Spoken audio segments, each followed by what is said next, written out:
Hello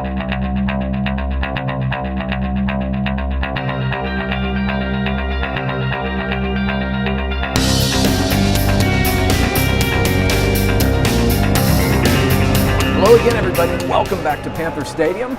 This is a big one tonight. No overestimating this matchup. We have two 4-0 squads here at Panther Stadium, 1-0 in the conference, and it's a rivalry game from just up Route 19.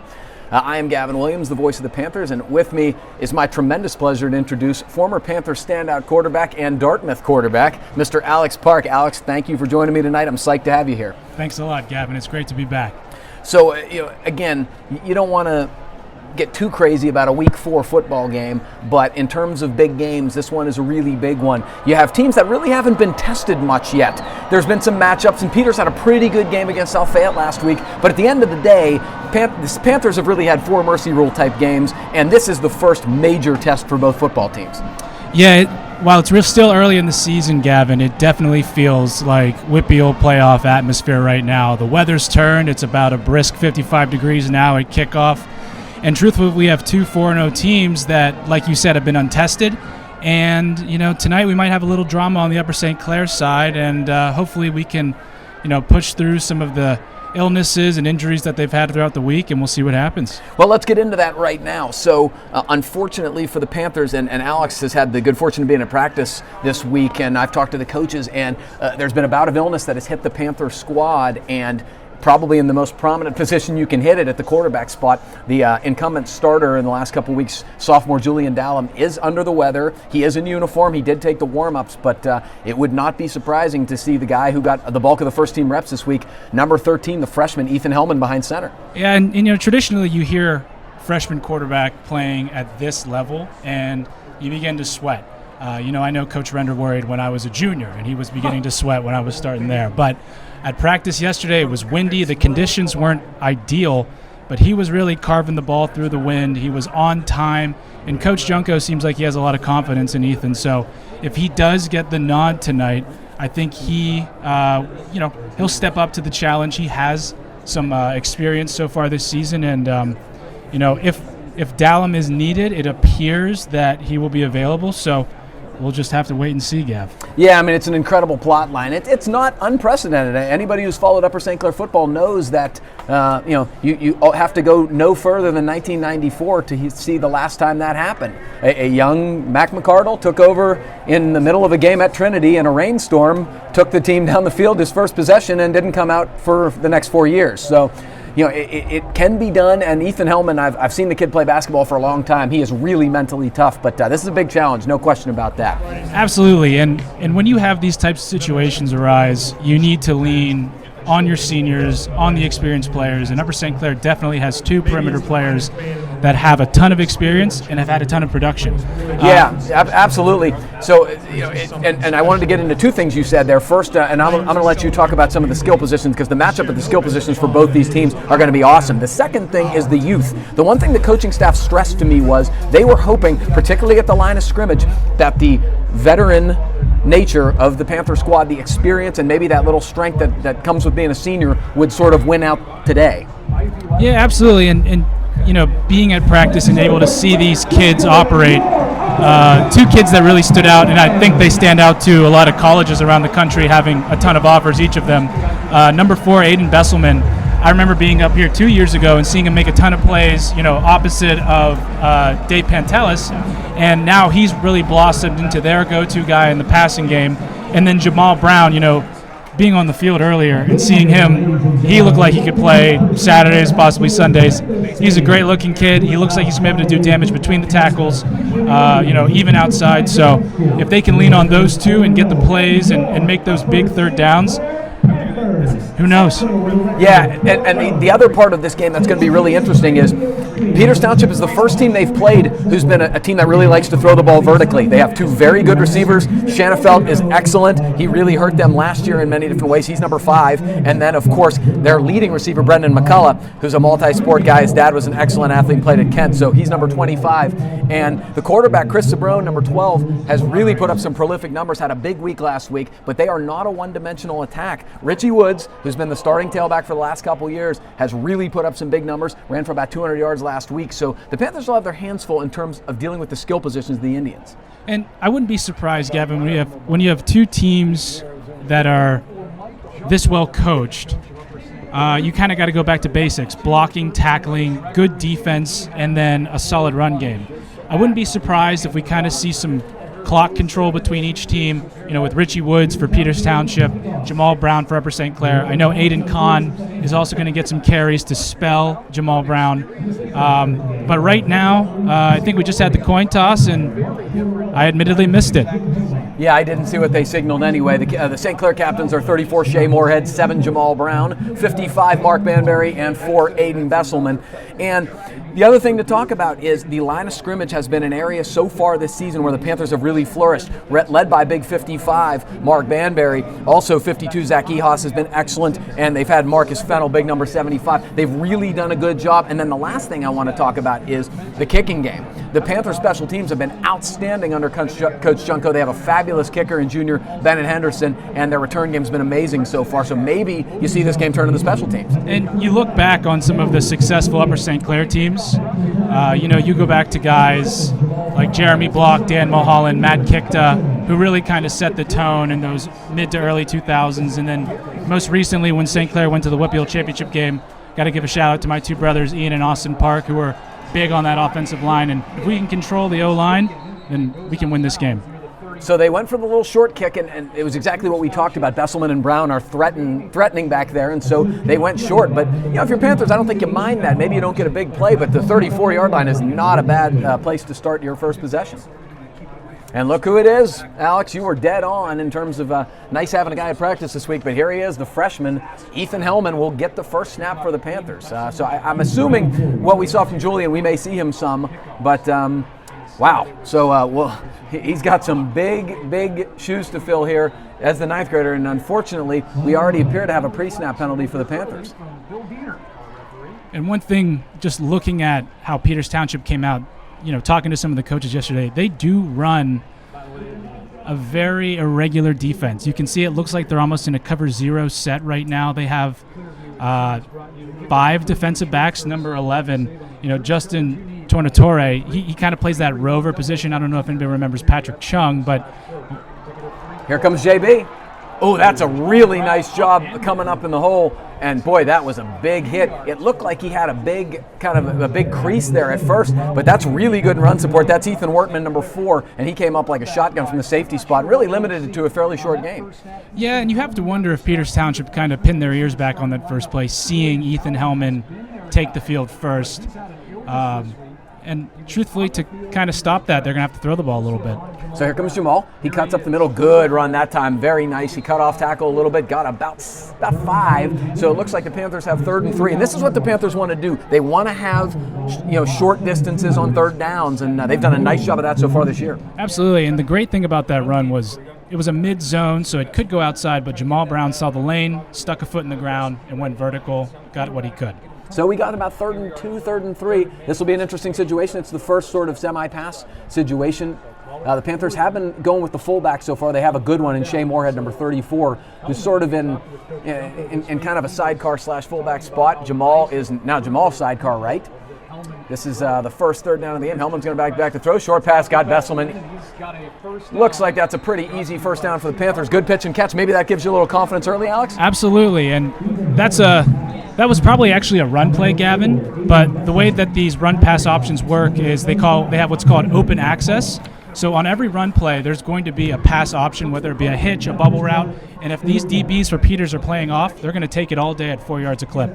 Yeah, and I don't think you can press Besselman. He's just too athletic. So that looked like a bit of a broken play. Jamal still busting forward, but got to be no gain really there from the Indians, and we'll have 2nd and 10. And I think the most encouraging part is they're churning some clock. They're moving the ball. It wasn't a 3 and out. You have a young kid, freshman quarterback out there, his first career start. If they can get a nice drive together, that'll do wonders for his confidence. Van Hellman, number 23, the older brother of the quarterback. He's only a sophomore. Is checking in at kind of the fullback / wingback position. I'll set the other line up. in addition to Besselman at the receiver spots, we have the senior all-conference defensive back, who also is an excellent receiver, Jake Huffnagel, number 10, and then Cody Martin, the other senior, number 5 at the receiver, who's caught touchdowns in the last 2 games. And I got to tell you what, I really like Huffnagel. Every time I've come here and watched a game, he's made a play. Yeah, kid's a winner. Here comes Hellman. He's scrambling to the outside, finds Jamal. Oh, he could not quite get out of the tackle. That's a beautiful open field tackle by 27, Nick Corey. It really was, and it looks like they almost have a spy on Jamal Brown with that middle linebacker. I mean, he's one of, if not their best offensive weapons. So you can imagine they'll key number 7, Jamal Brown, and number 4, Aiden Besselman. So we need some other players to make some plays on the perimeter tonight. So it looks like the line is, as usual, Marcus Fennell, big number 75, Nate Stoll, 58, Mark Banbury, 55, 51, Tyler Kirk. Here comes Hellman. He's rolling out to his left. He wants to throw. And just a little too high for Cody Martin, incomplete, and it looks like the Panthers are going to be forced to punt. So not a bad first possession, but unfortunately couldn't move the sticks, and here comes the punt team for the Panthers. No, and he just barely missed that outside breaking route. That was a comeback route rolling left, and it's tough to get your hips around. He's got to make sure to get his shoulders and hips facing the target, but I feel good about Ethan Hellman under center tonight.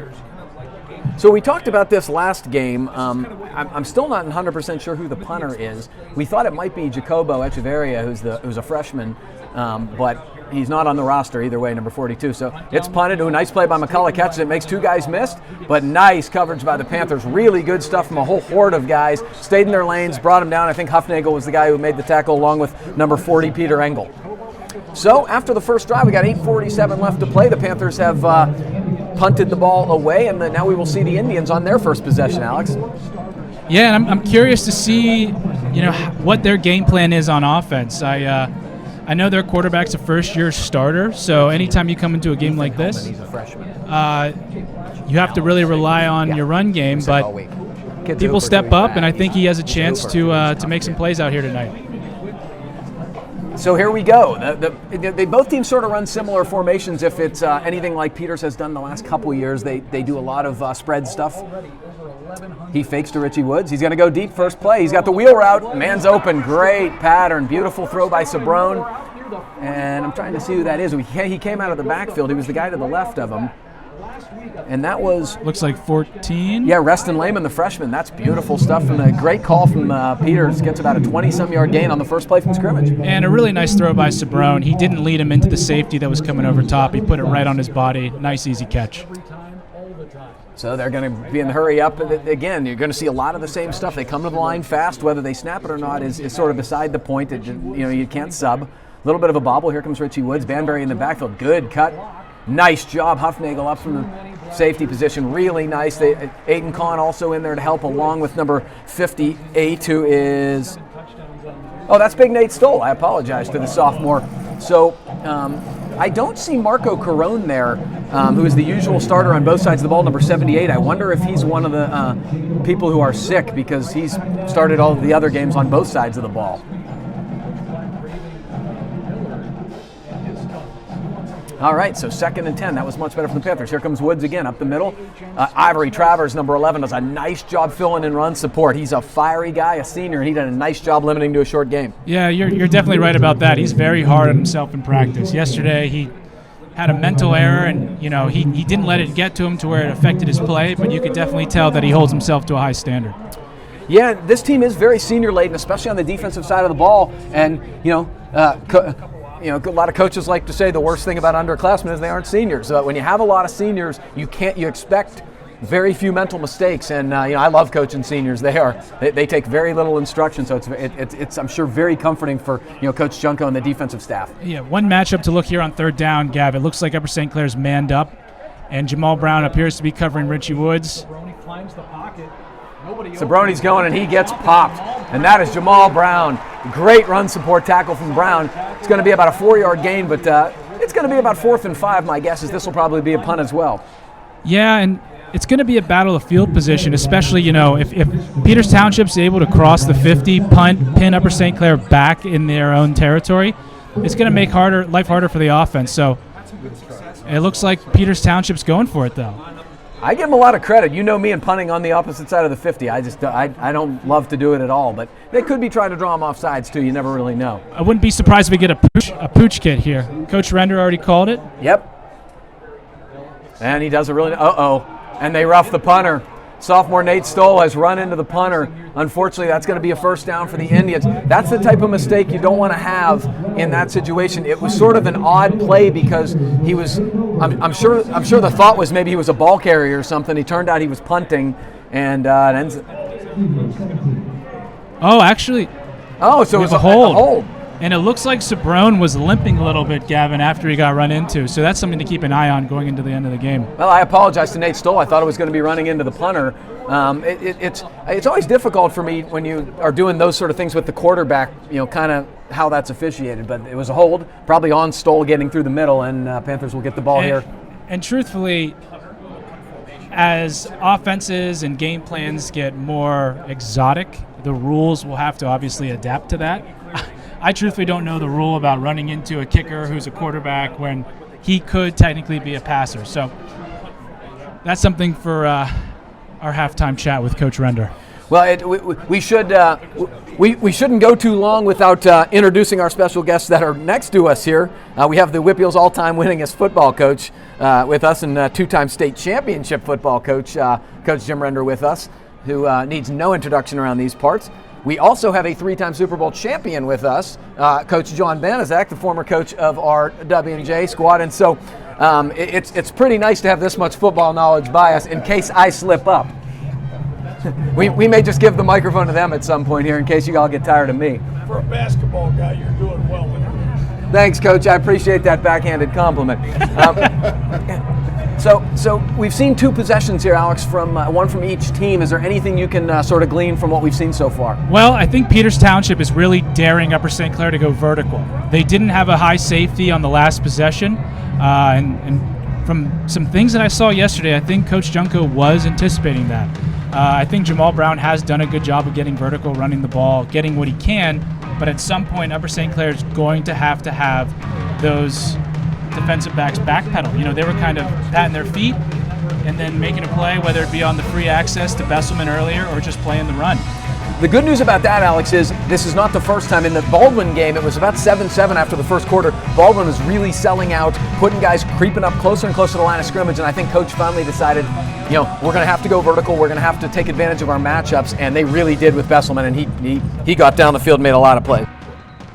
Well, the part that really just shocked me yesterday was how big Aiden Besselman was. He looks like he's college ready. He looks like he can make those tough catches in the middle, fill the gap playing free safety or corner or wherever he may project to play at some of the levels that he's being recruited at currently.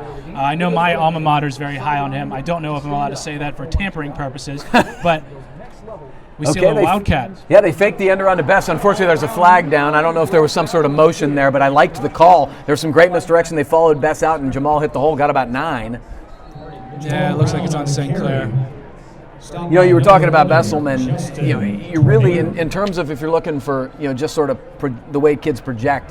The competitiveness and the athleticism is off the charts, but he does have a big league body. He looks like an adult, and then he's a brilliant kid, 4+ student, and so he really is the total package. I'm sure the Ivy Leagues are all very much looking at him. I don't know, I haven't really talked to him about it. I don't tend to talk to kids about that during the season. Sure. But boy, is he a talented kid. He was really the matchup they took advantage against Baldwin. He was the difference.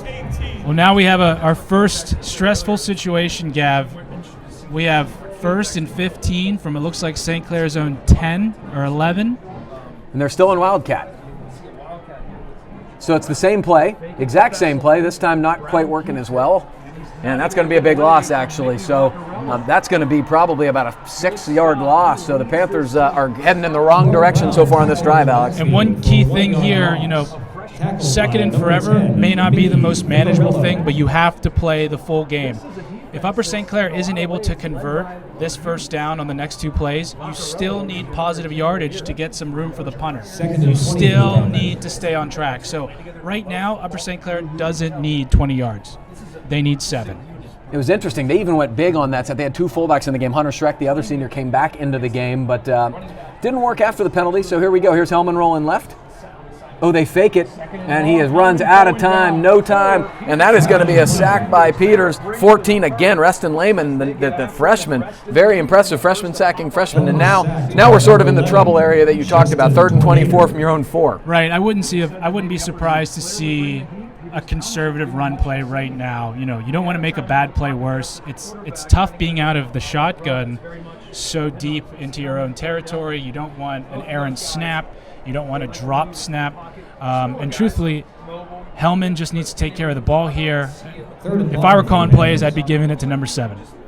Yeah, I think I have a tendency to agree with you here. I just got word that Marco Carone is sick, and that's a big loss for the Panthers. You're talking about a guy who's arguably their best lineman on both sides of the ball. So disappointing, obviously, but the Panthers are going to have to regroup. I think they've moved some guys around. So there it is. Alex, you got it right. It was a draw to Jamal. He gets about 7, and that did accomplish the goal of giving them some room to punt. Well, now the punter's not standing on the back line, and that's huge. I mean, how many times have you turned on a game, whether it be college, NFL, high school, seen the punter standing on the back line and something go horribly wrong, especially with some of the unknowns that are in the Panthers punting game. Yeah, I mean, you have a new punter and you have a high school kid snapping the ball. So, this is not, and it was a low snap, but Peter set up the return. Here's McCullough again. Makes a nice move, gets past one guy. Here he goes. McCullough gets to the outside. He's going to cut it back. And he gets all the way to the Panther 24. So the field position game right now has switched drastically in favor of the Indians here, as they have a very short field here. And regardless of what has transpired throughout this game right now, the defense still has to go out, get a stop. This is still going to be a pretty long field goal. And, you could get the ball at the 25-yard line, wipe the slate clean, and start marching again. So I think St. Clair, I think Peter's going to go to their run game here, maybe to try to get a cheap one with a short field. I wouldn't be surprised if they went to McCullough over the top.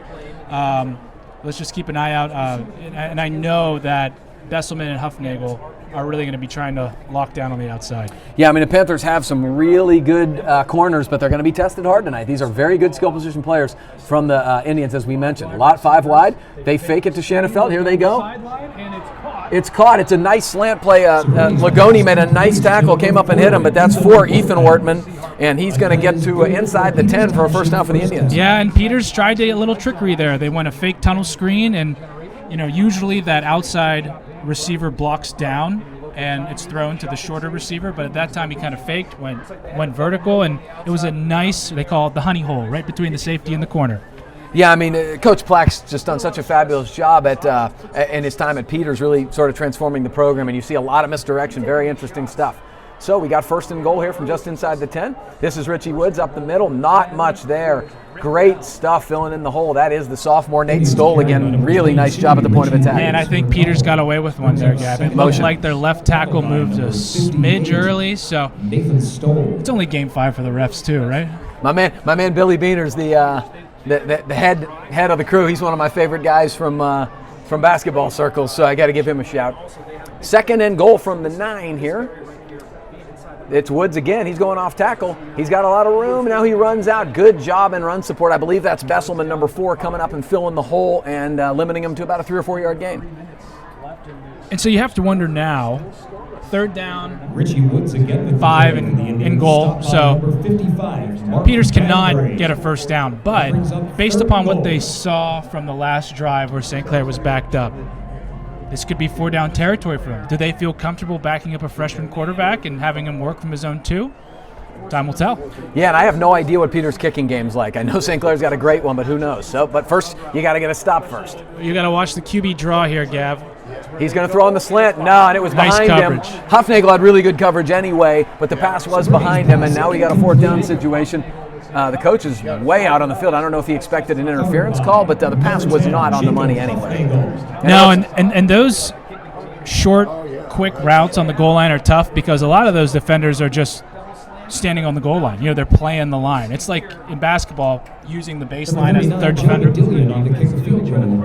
So it is the kicking. So they're going to try to get points on the board right away. It's blocked. Ooh, he must have just missed that block. Yeah, they really got through there, and it was sort of a knuckleball, but it did sneak through the uprights. And so the Indians have struck first with 2:10 to go in the first quarter. Peters leads 3-0. And, I know we don't have any moral victories here, Gavin, but that was a great job by the defense. They're put in a very bad situation. Just putting them to a field goal was a great move. Yeah, I mean, I think my expectation here tonight was to see some fireworks. Not to say that we still can't see some fireworks, but it's been more of a defensive struggle so far. Yeah, and, there's a lot of seniors on each defense, and there's some younger players who haven't started as many games on offense for each side. And so, like we said, both teams are going to eventually lean on their run game when it matters most. And I'm just curious to see how Upper St. Clair plans to stretch the field. Yeah, so we have the discussion here now. First of all, I'll be intrigued to see if they go short kick again, which I'm guessing that will be their strategy tonight. But second thing is, do you think that maybe first down or something they start to, instead of continuing to try to establish the run, do they try to catch them off guard and maybe go down the field early into possession? Well, I think on first down, Upper St. Clair really needs to get what they can, whether that be 4 or 5 yards from Jamal Brown or Aiden Kahn, or those open access routes that we talked about. I think if Upper St. Clair gets in an opportunity in plus territory to go downfield on 2nd and 2, 2nd and 1, even if it's 4 down territory, 3rd and short, I think you do have to take your shots to keep them honest. Yeah, this could be the drive. This was kind of how the Baldwin game went. The offense was sort of a little stagnant at first. Seemed like they were having trouble adjusting to them really sending people into the backfield. Then all of a sudden, from the 2nd, 3rd, and 4th quarters on, they scored pretty much every time they had the ball. So adjustments happen over the course of the football game. And I will be interested to see what Coach Junko and his staff come up with here to sort of counterbalance a lot of the numbers coming forward. So this is going to be different. There's so much media here tonight that we're taking actual television breaks and things. The Point 22 is covering this. Trib Live's covering this. Mike White's here, so you can tell it's a big game. It's nice to have a game like this back at St. Clair. It means you're doing something well. You're winning football games. And I got here early just so I could get a parking spot, and just taking a look at the stands, it's packed. We have legends to our left and right, and it's just nice to be in between it all. Well, I'll tell you what, Alex. There is a difference, and you can feel it when there's a big game. Right. Every Friday Night Lights is wonderful. Every Friday you have a home game is awesome, and you do feel something in the air. But when it's a big game like this, you know it. It's just a little bit different. There's a little bit different feel. I'm sure the stuff you miss the most is probably stuff like this. Oh, yeah, and being down there talking with Coach Robbins and Coach Gaetano and, feeling that pregame warm-up feeling, do I miss getting peeled off the turf? No, but, that camaraderie, that feeling, that anticipation, that's what you miss. And there was plenty of that. I was down on the field myself, and you could really see a different level of focus for the guys. So my guess is you're going to see that short sort of pooch kick again here, and that is exactly what you're going to see. And Aiden Kahn, apparently why did the whistle blow? I think he fair caught it. But he didn't catch it. And so you got to be careful. And Gav, right before he dropped that, I was about to say St. Clair needs to be careful to not give up a cheap one to Peters Township. Well, I think I talk every week about the first turnover, how game-changing that always seems to be, and that this would not have been a good time, being that the momentum has sort of shifted to Peters' fashion. But they got it back, so I thought a whistle blew there. I definitely heard a whistle. Maybe they anticipated him catching the ball, whatever. So no harm, no foul. The Panthers will start on their own 31, 2:05 to go here in the first quarter. And the other thing is, these teams are throwing a little bit more than I'm used to, so the quarter's not flying by. Most Panther quarters have flown by the way they run the ball. All right, so here's Hellman. And they are in the backfield. They basically beat Jamal to the handoff there. And, they are really sending guys. That was number 55, Jake Belgic, from the defensive tackle spot. And no gain there for the Panthers. And, Hellman, he's a pretty athletic kid. But he's still young, he's still learning, and so it doesn't appear that Peters Township is really playing him on the zone read. They're not necessarily afraid that he will pull that ball and go. But, as I was always taught, you give early and pull late. You get that defensive end to get comfortable bending and bending and bending, and later in the game you'll be able to pull that zone read and make a big play. Yeah, it's very different with Julian, who really likes to run. I mean, that's sort of his first read almost, and he's done a great job of it. So here's Hellman. He's back. He's throwing it downfield. Here's Besselman.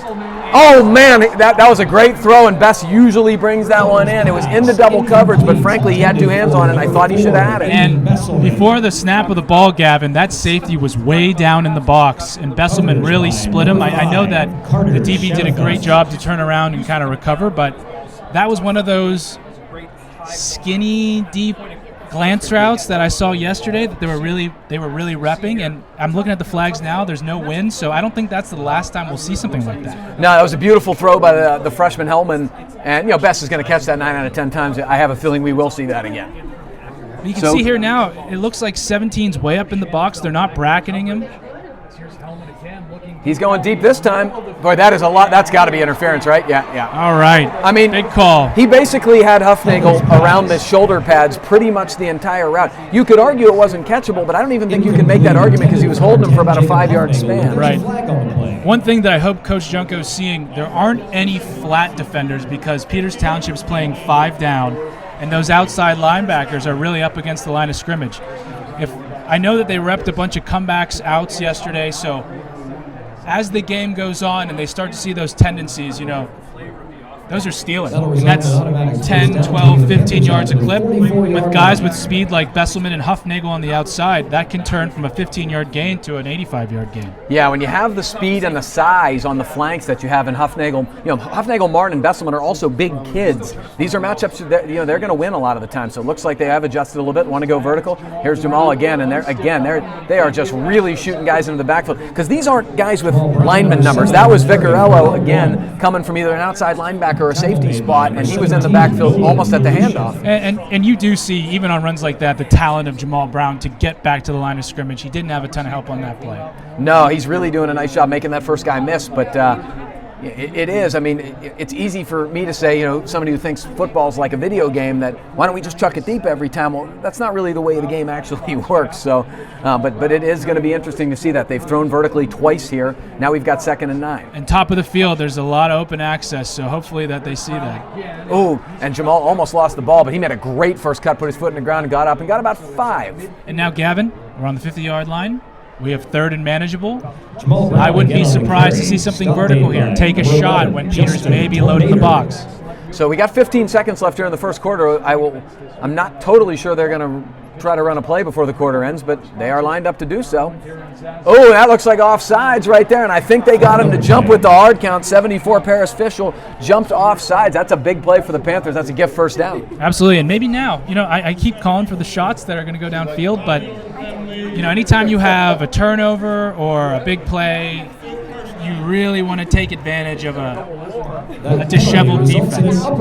I'm kind of a football stereotyper. Another thing you often see is like the first down across midfield, you see him take a shot deep. That would be what this is. So, So I forgot in high school the clock doesn't continue to be stopped there. So we've run out of time in the first quarter. After 1, the Indians lead the Panthers 3-0.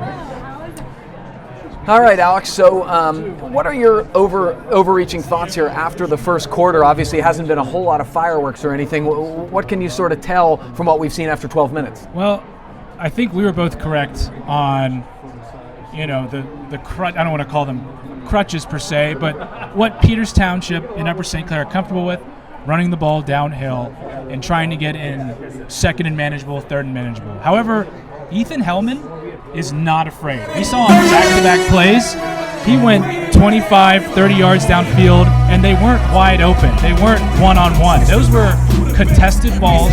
So he's showing right now, hey, if you're going to give me this zero coverage, no safety over the top, I'm going to test you, and we're going to get one. Yeah, it was funny. We were down, Alex and I were down at the field and then sort of down walking up to the booth. And one of the first people I ran into was Ethan's mom. And she was, I said, how you feeling? And she said, I am so nervous right now, but surprisingly, my son didn't seem that nervous at all. So it kind of shows. And that's one thing that Coach Junko mentioned yesterday. This kid's unflappable. And, bringing up mothers and quarterbacks, I got to give a shout out to my mom, Lisa Park. I know she's listening right now, but she was always a wreck. She did the program, so love you, Ma. Sorry for all the interceptions. One of the great football families there. Hi, Chong and Lisa. I miss you guys. Hope all's well. And while we're talking, let's give a shout out to 2 other former Panther alums in the Park family. My main man, Ozzy, and of course, Big Ian. Two fine Panther linemen who went on to play in college and are fabulous kids. I got to coach them both in hoops, and I miss them both. But yeah, and I got to give a shout out to the future Park. My fiance Carissa, I know her and our dog Odie are watching very intently right now. And a shout out to my mom, who gave me a nice text before the game and said she'd be watching. It's always nice to know that your family is supporting you in all your endeavors. Absolutely. Surprisingly, my dad, who's constantly watching, is here. It's a big game when my pops is actually in attendance. That's very true. He's usually there to support me, and he's been to a lot of games over the years. I mean, I grew up coming to these games with my pops, so while I never played or coached football, I've been coming to these games since I was 5 years old, and there is something magical, and it's homecoming tonight too. So, this is one of those special games. I saw a lot of alums in the stands, and there's a lot of special stuff. So, okay, Alex and I have both sort of been hinting at one of these situations where they're really going to try to hit the home run, and you do see Besselman down on the bottom of your screen here. I'm sure he wants to have a redo here. He has, Peters' best cover corner, Brendan McCullough, on him. That's going to be a great matchup to watch tonight. So we're back, first down. Sidecar, fakes the screen to Jamal. Oh boy, just off Jamal's hands, and it's going to be, and Jamal took a big shot there. Looks like his wind is a little shaken up, but he's all right. Pretty big hit delivered by Ethan Wortman, again, number 4 for Peters, who's been laying the boom from the safety spot. Yeah, and you got to be careful with those. Whenever you throw that bubble route, if they have a hard corner or a press corner, that could get a little bbit dicey. And if that corner slips that block, that could be one of those blow-up hits that we just saw. Yeah, it looks like Jamal was holding his hip, which it's funny that, the coach, one of the things that Coach Robbins said to me on the field before the game, he said, if Jamal stays healthy, we got a chance, because he was banged up a lot last year. And so Aiden Kahn, the senior linebacker / tailback, is in the game now behind. And here he goes, and AC's going to go off tackle. Good, strong run. Gets about 5 or 6, and once again, Alex, we're in a manageable third down situation. And now we're even in the further plus territory than we were at the 50 gap. So if we continue to see this no high safety, I'm pushing for it, but you never know. Well, apparently 2 more members of my family are listening that are just very offended that I did not give them a shout out. I did not expect it. My wife, my lovely wife Ashley, and my son Dylan, and then of course my sister Erin. So thank you so much for all your support. Here comes Aiden Kahn, good hard downhill run. My guess is, based upon that call, he got 3. My guess is this is 4 down territory based upon that call. But I give a shout out to my wife especially, because not everybody's wife would let them do this every Friday. So my wife is incredibly understanding for all my other activities, and I love her very much. I appreciate the fact that she lets me do this. So here's a big play, 4th and 2, and it's going to be super interesting to see. Mason Chambers, the junior, is now in it back. He gets the call.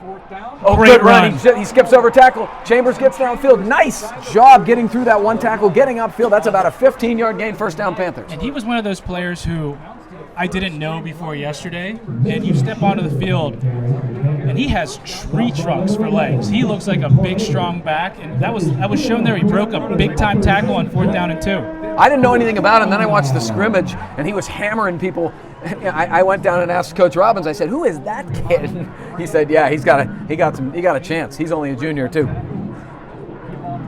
Chambers again, going off tackle again. Skips through one tackle, gets downhill, gets about 4 or 5. And that's the key. That backside defender hasn't been blocked, and that's design. That's basically Upper St. Clair saying, hey, our backs one-on-one with that man in the open field. So this is a good drive so far from the Panthers, because they're banging it at him, and they're doing it successfully. It's not all vertical passing. It's not, they've mixed it up a little bit, but probably the best news now is number 7 checking back into the lineup for the Panthers. And as we get closer and closer to the goal line, those defensive backs are going to get a little bit impatient, and we could see something out of play action. Jamal cuts again. He's banging it up the middle. Gets about maybe 1 or 2, but boy, good run support from the linebackers from Peters Township. That brings up third down for the Panthers. Third down and 5 once again.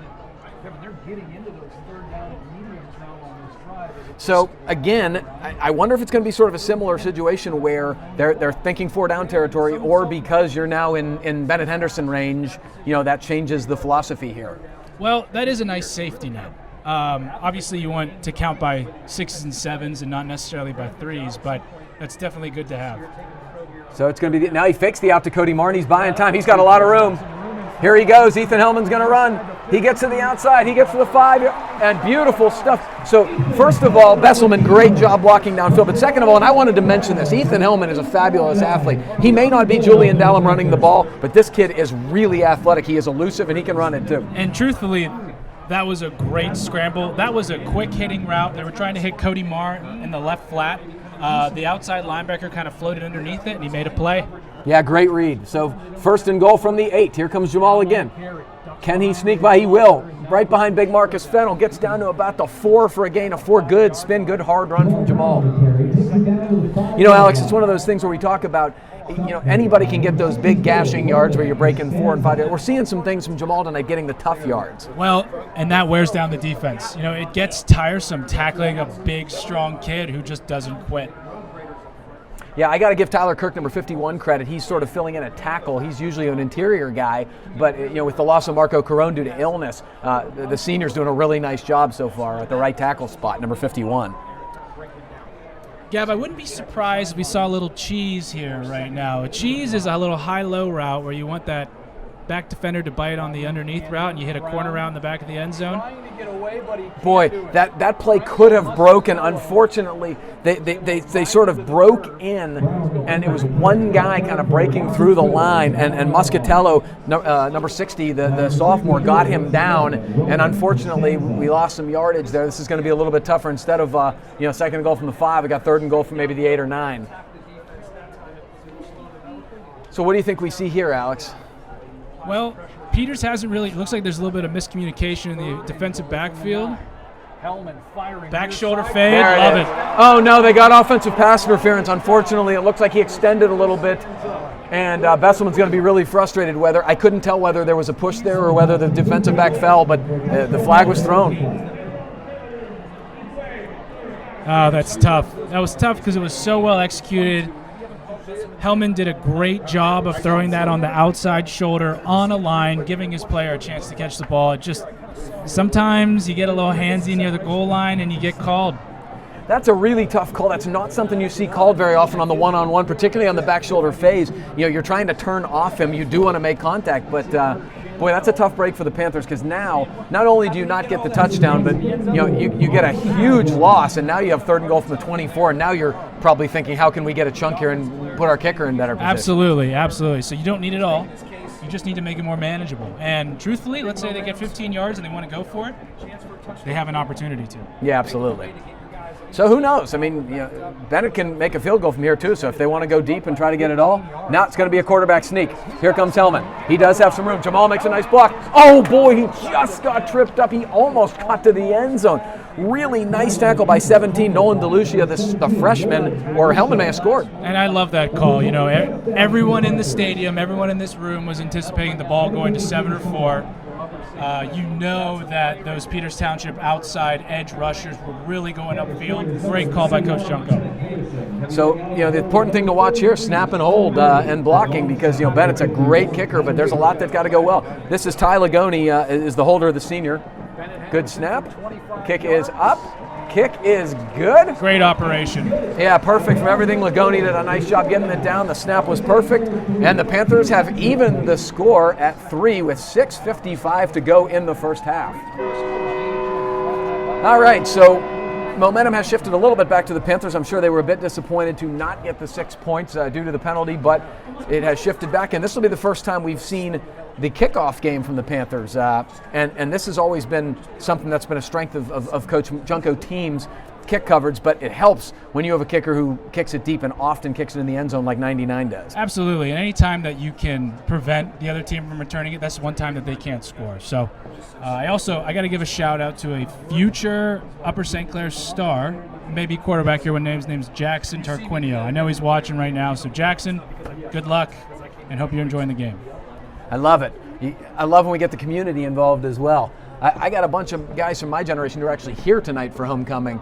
I'm probably going to go down and give them a shout, people in town, but Lauren Anderson and Tommy Gill are class of 97 are in town, so I'll probably go give them a shout. Ellis earlier, Dartmouth guy. Yeah, we did. Zach Ellis and Steve Miller, who teaches here, class of 94, were in the house, and Brad Wilson was down there, of course, who was a coach, class of 2002. So the one thing that I love about this community is so many people come back and give back, and it just always does my heart good to be down there and see all those familiar, friendly faces, when we come to these football games.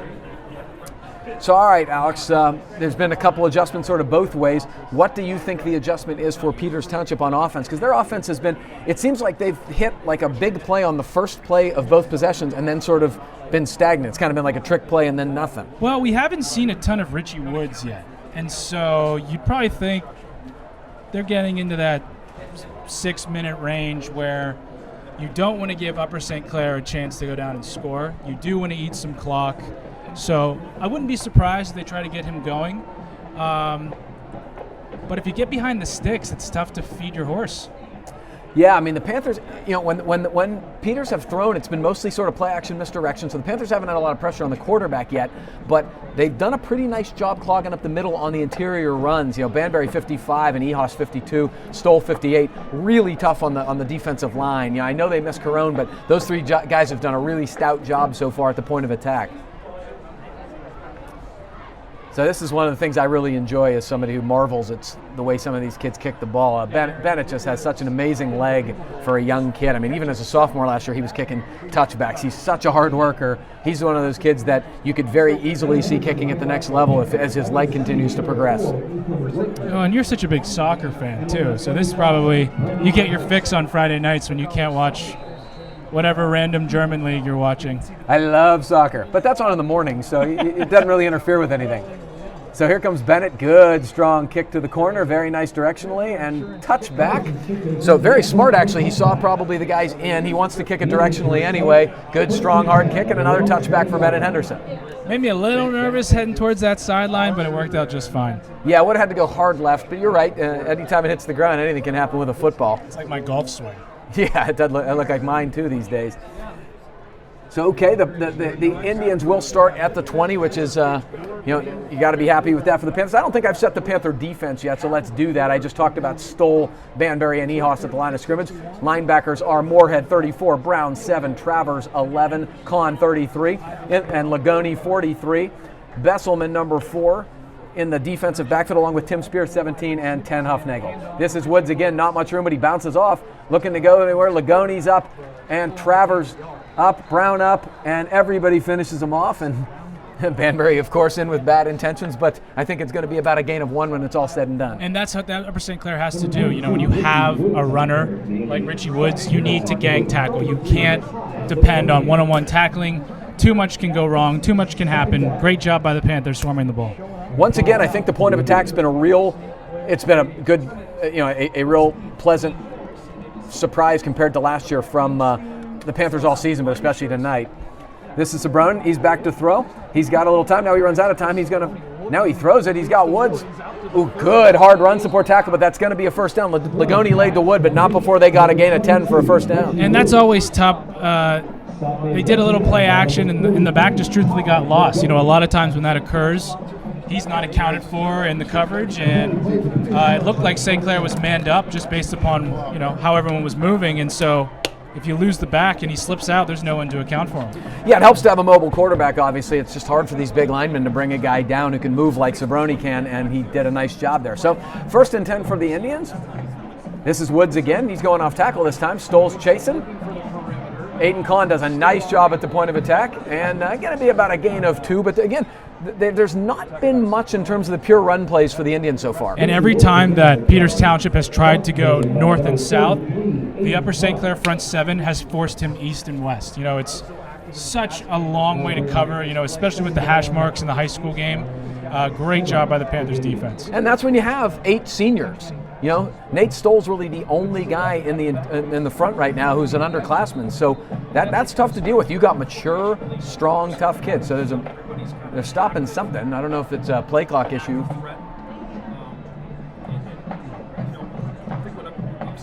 So Peters is eating about 2 minutes or so off the clock right now. And they're, 35, 34-yard line. We may see them begin to get a little bit impatient and put the ball in the air, especially if this run game is sputtering like we're seeing. Yeah, I mean, when you have good players at the skill positions like Peters has, I think you get individual one-on-one matchups, and there is a tendency to want to do that. But, I know Coach Rentner's one of those philosophies sometimes where when you put the ball in the air, 3 things can happen and 2 of them are bad. So, and the one thing is really bad. So, when you're a guy who grew up on the Rex Kerner Ohio State Buckeyes, they weren't chucking the ball around like these guys do. Was that Woody? Yeah. Well, St. Clair definitely feels confident about their defensive backs. Peters Township's currently sitting 2-by-2, and it looks like they're manned up. They could eventually move to like a cover 3, but they have that safety in the middle of the field, a nice center field kind of safety net in case they do try to pull a post over the top. Yeah, the guys who've hurt us the most has been the back out of the backfield so far. Sabroni's going to throw. Now he's taken off, and the pocket breaks down. That is big. Nate Stoll, the sophomore. But it was a blitz that time. Ivory Travers came from his linebacker spot, forced the quarterback to step up in the pocket. And it looked like Sabrone went to the right spot. He had the curl route on the right side of the field. It would have put them in a manageable 3rd down. Now you're sitting at 3rd and 10. And Coach Renner, you have a good 3rd and 10 play? I like the quarterback draw. That's been working so far. That's worked twice tonight. Yeah, I wasn't very fast, though, so I probably... We didn't call it when we had you. Well, I talked about having athletic mobile quarterbacks earlier. Alex was more your classic drop back guy. So, all right, here we go. 3rd and 10, big play for both teams. Jamal gets around the corner. Oh, there's the screen. They got some room here. Oh, nice job by Besselman coming up and making the tackle. It will matter. It's going to be close. I don't think they got it. Oh, they're pushing it forward. Oh, wow. I don't love that spot, but they're certainly get a first down with that spot. That was quick. Yeah, I did not think that was so clean cut in terms of a first down, but a good call from Peters. They caught him coming upfield. Jamal blitzed, and they got just enough for the first down. So sticks move. Here comes Peters again. This is Woods up the middle. Good stick up the middle there. Shea Moorhead, the big middle linebacker, comes in and sticks. Shea Moorhead, I've mentioned this several times, missed all last season due to an ACL that he tore in the scrimmage. So he's such a physical, aggressive kid. He's been just chomping at the bit to get back healthy. He's been phenomenal so far this year. And you really feel good for kids like that. You only get a limited number of games in high school, and for him to come out and make an impact like he has, that's wonderful. Yeah, he's a great kid. I actually think he broke his leg. I don't even think it was an ACL. But he's such a tough kid and such a hard worker, so happy for Shea. So we got 2nd and 9 here, 3.5 to go. Clock is motoring here in the first half, which has been a fast first half all of a sudden. A lot more running in the second quarter. Now they have McCullough. It's a little bit of a pitch. That was a very interesting sort of wildcat play, and they got about 5. They tried to run the speed option to the right. In that case, you really want to attack the C-gap defender, which oftentimes is that edge or defensive end, and it looked like that. He kind of went horizontal. I don't know if that was by design. I've only known this Peters Township offense for a short time, but it looked like a muddle speed option to the right. Yeah, interesting. They want to put it in McCullough's hand, number 25, because he hasn't had many catches. That's a good out. Boy, that is a sort of a simple throw, simple route that should have been completed to Shanafelt, but the throw was sort of low and outside. And I don't know if they will go for it here. I think this would be a really gutsy call. You're on your own 48. It's a 3-3 game, and if you do turn the ball over here on downs, all of a sudden you're giving the Panthers a short field with enough time to take advantage in the second half. So you got to wonder if Sabrone's been feeling some of those hits that he's been taking. He's been under duress all night. Jamal Brown's been coming off the edge. I wouldn't be surprised if he backed up and punted it here. Nope, he's going to throw. He's got, and it's I just look. I'm not a football coach, but we know I'm stupidly aggressive. I go for everything. There is no way I would have gone for it there. No way. No, especially when you could have pinned them. Upper St. Clair, within their own 20-10 with 2:50 left. St. Clair still has all 3 of their timeouts left. I think and Peters Township has all 3 of theirs as well, unless the scoreboard's wrong. Yes. So I just shout out to Huffnagel for great coverage there. But at the end of the day, this is a 3-3 game. It's not like it's 20-20 and the offenses have been killing it. So, hey, we go for it because they can't stop us. This has not been an offensive showdown so far. And With the leg of Bennett Henderson, you do, again, have an opportunity to play for 3 if it comes down to that. Going into the half, Peters Township's going to get the ball. You really want to get some more momentum going into the half. It's going to be a longer halftime because it's homecoming.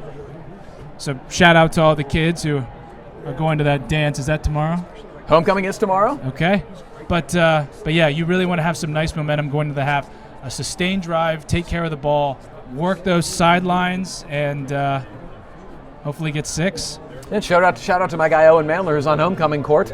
Got the pleasure to coach Owen, fabulous kid, and I'm not surprised he's on homecoming court. He's just a great kid and probably very popular. Were you on homecoming court? Absolutely not. Nobody liked me at all. It was like every member of the McClintock family, and if you knew the McClintock family, they deserve to be on homecoming court. Nicest people. I'm coaching one of them right now, who is the son of Marta, who is wonderful. But every one of them, and there were like 10 of them, were just the nicest people. So they were kind of like the Wildings, that all of them were on homecoming court because they deserve to be on homecoming court. I wish I was that nice. I always kind of saw Oz as a homecoming king, but he never got voted. That's a shame. I love Oz. Such a great human. So now, do you have a tendency here to do one of these two things, Alex? Do you have a tendency to say, they turned it over, we've got the momentum now, we try to hit a home run right away? Or do you have the tendency to say, there's 2:50 left in this half, worst case, I don't want Peters to get the ball back? Are either of those two things kind of in your thought process here? Well, I don't think you can take your foot off the gas, but I don't think you need it all at once. I think you have plenty of time. You got 3 timeouts, 2:50, first down, stop the sticks. So you have more time than you think. And now we're seeing Julian Dallum. Interesting.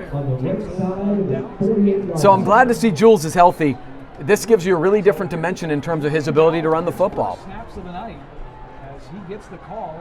So here goes Jules. He's going to go off tackle, but boy, they are really in the. There is some real extracurricular stuff after the play going on, but they are just shooting guys forward here, Alex. This is crazy how aggressive Peters is around the line of scrimmage right now. And you really hope that Ethan Hellman's okay, because he has played very well this first half, and he's going to be needed. I hope that Dallum stayed ready, and I am sure he did. Yesterday in practice, he was very in tune. He was throwing the ball well. I'm glad he's feeling better. Yeah, I mean, he hasn't practiced a lot this week, and so here he goes. Going to keep this one, and he's brought down. So the problem with this stuff is that, and I like the ideas here, but when Julian's in the game, they're looking for him to run the football. So I think the element of surprise with some of the QB sneaks is not as much as it would be with Ethan Hellman. And I think the troublesome part now is we have 3rd down and 10. If St. Clair runs the clock down when they snap the ball after the play clock's run, there'll be about a minute 30 left.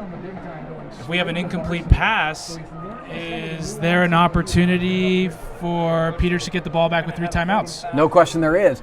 I'll be very interested to see, Dallum and Besselman have a great camaraderie here. I'll be interested to see if this is best down the field. Here comes Julian. They're looking for the hitch and go with Huffnagel, double covered, nobody open there. And Dallum took a shot. So just what you talked about, Alex, not much time run off the clock, a minute 28 to go here in the first half, and not to assume a punt gets off even. I mean, there's a lot of trouble that can happen in the punt game, but you just want to make sure you get the exchange correct here and get the punt off and try to change the field position. Plus, Brendan McCullough is very dangerous, number 25 from Peters on the return game. Yeah, that was a surprise. Oh, we got a short kick, Gav. Yeah, but at least it's not going to be returned. I think I'd let that time roll until the referee blows it So dead. probably get about 1:18 or so. Okay, so they got the ball at about the 27-28. So, Peters hasn't shown the ability yet so far to go vertical. They do have 3 timeouts, a minute 20 left.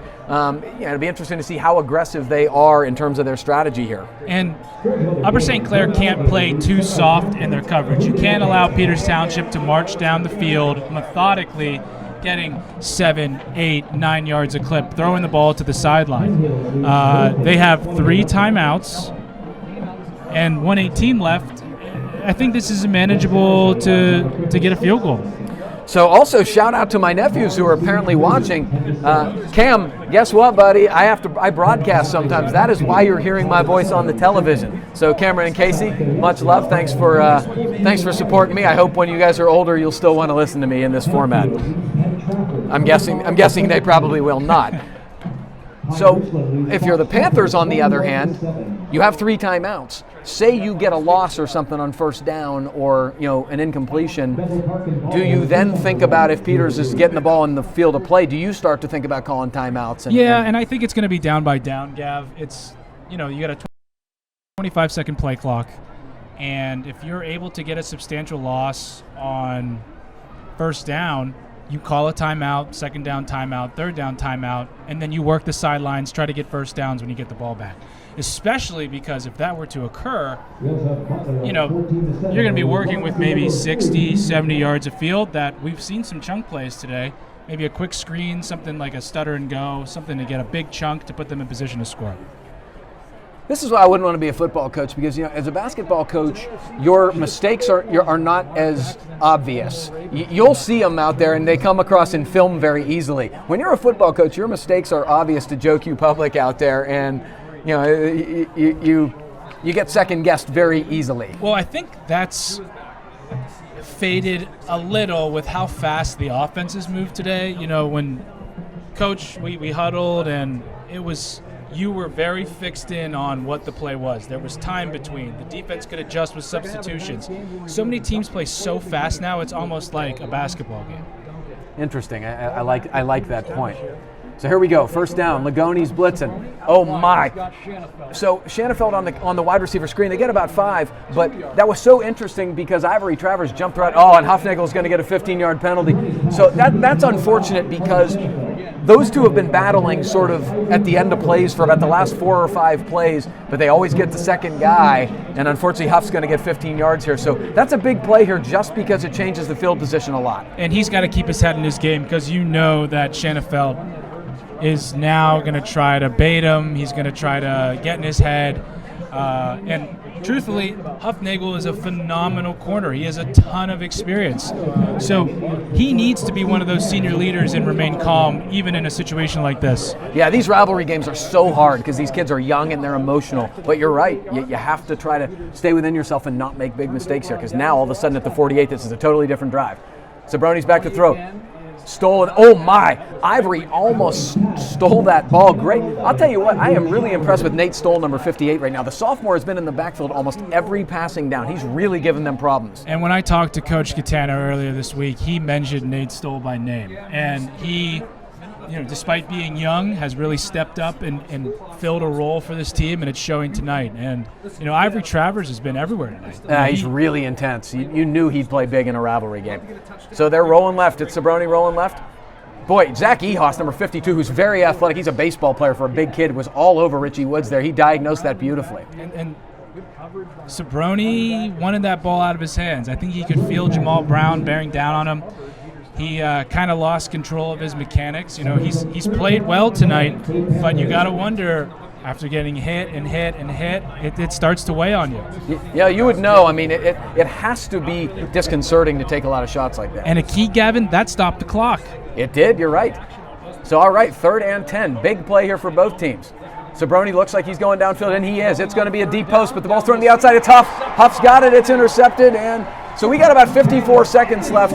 Probably not enough time to do much for the Panthers. Great play from the senior Huff, and that's what you want to see from a kid who makes a mistake, to react and respond like that. Absolutely. That was a great bounce back by Huffnagel.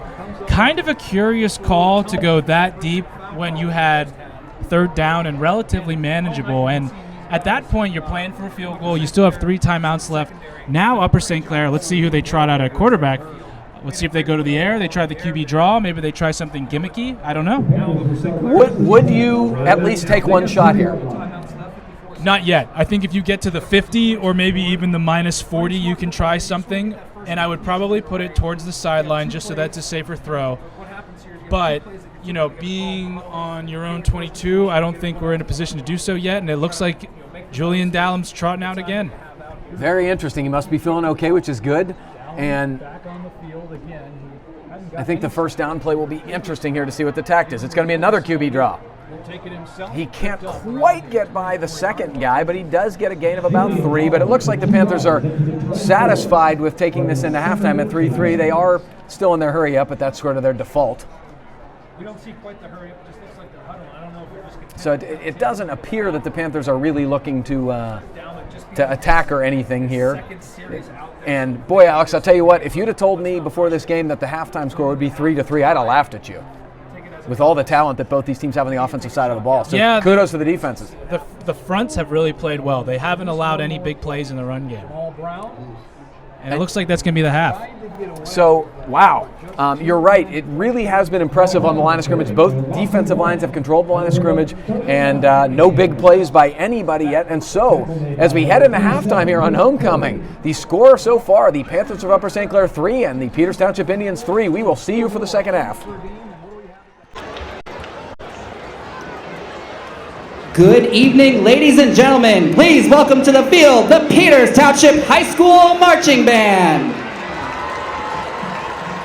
This year, the band proudly presents our 2022 show entitled Steam.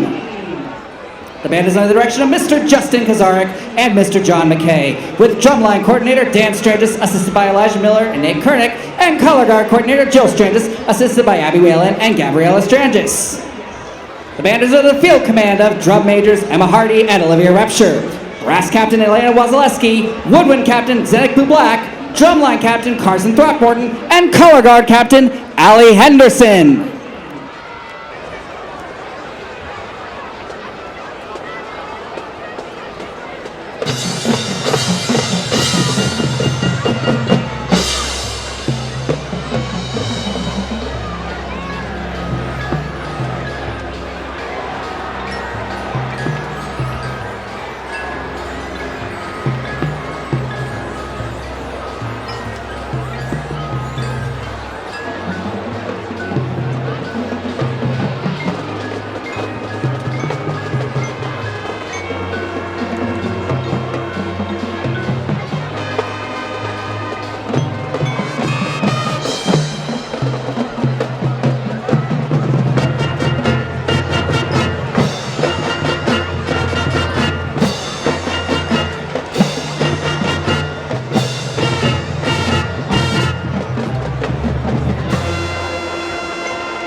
Let's give it up for the Peters Township High School Marching Band.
Now let's welcome to the field the pride of Upper St. Clair, the Upper St. Clair High School Panther Marching Band.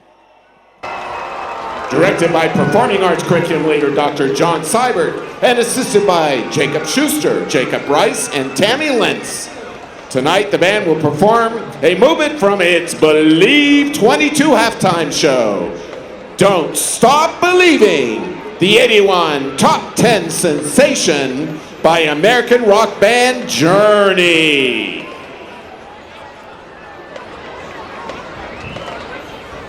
The band is under the field direction of Drum Major Carter Chu.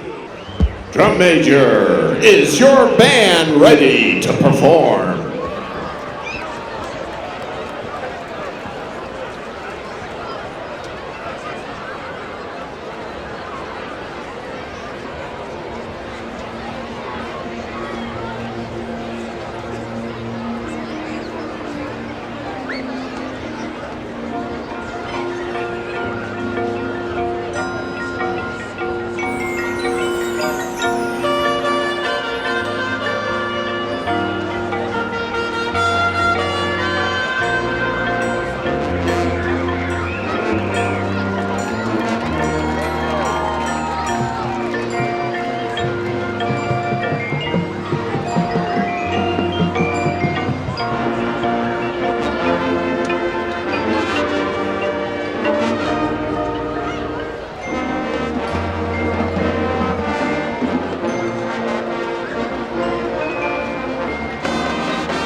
The 22-23 edition of the Pride of Upper St. Clair.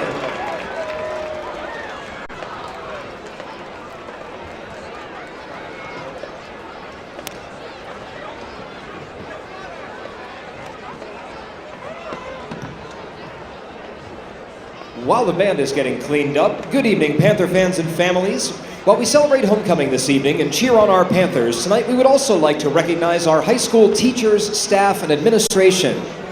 We want to thank all of them for their hard work and dedication to this school and their students. Their work and sacrifices may often go unnoticed, but they have made sure our students have grown as individuals inside and outside of the classroom.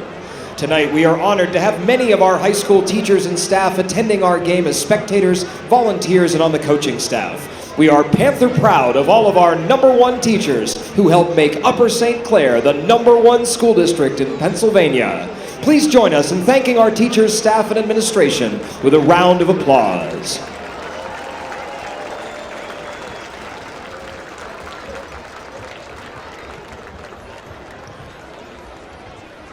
And now the moment you've all been waiting for. The class of 2023 homecoming court. First introducing Mara Joyce, Ansh Goyle, and Olivia Roylance. Mara, the daughter of Daniel and Monica Joyce, is president of Student Council, treasurer of Pantheon Choir, and a member of our Kids Helping Kids Club. Ansh, son of Rachna and Parag Goyle, is the president of our reigning speech and debate state champions, volunteers as a peer tutor, and is a member of our Innovation, Technology, and Entrepreneurship Club. Olivia, daughter of Carrie and Josh Ronquillo, is a member of our Best Buddies Club, plays for the Miracle League baseball team, and was a member of our USCHS bocce team. Partnering with Olivia is Brian Lund. Brian, the son of Donna and Don Lund, who is featured on the scoreboard, is a member of our Best Buddies Club, works in shop at USC, participates in the South Hills Stars program, and the face of Feel Good Fridays. Next we have Ashvita Saxena and Philip Markovitz. Ashvita, daughter of Renu and Devashish Saxena, is our Vice President of National Honor Society, School Board Student Representative, Student Council Executive Board Member, and a Pantherette in our high school marching band. Philip, son of Eric and Meredith Markovitz, is our Student Council Treasurer, President of our National Honor Society, and a member of the varsity soccer team. Next up, Lainey Caceres and Tyler Kirk. Lainey, daughter of Lenley and Jeremy Casares, is co-captain of the varsity hip-hop team, member of Kids Helping Kids, Pantheon Choir, and National Honor Society. Tyler, son of Jennifer and George Kirk, is a member of our varsity football team and our varsity lacrosse team. Standing in for Tyler is senior Owen Damon. And last but not least, Bryn Junko and Owen Mandler.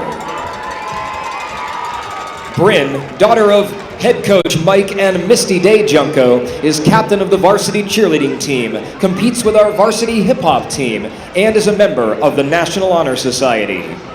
Owen, son of Michelle and David Mandler, is a member of the varsity baseball team, a member of Young Life and National Honor Society, and is the best ping pong player in the school. Let's give a big round of applause for the 2023 Homecoming Court.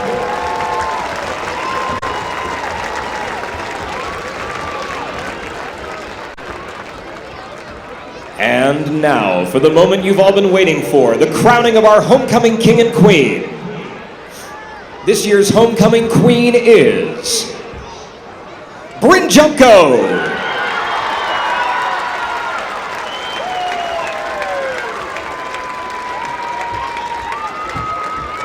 And your Homecoming King, Tyler Kirk.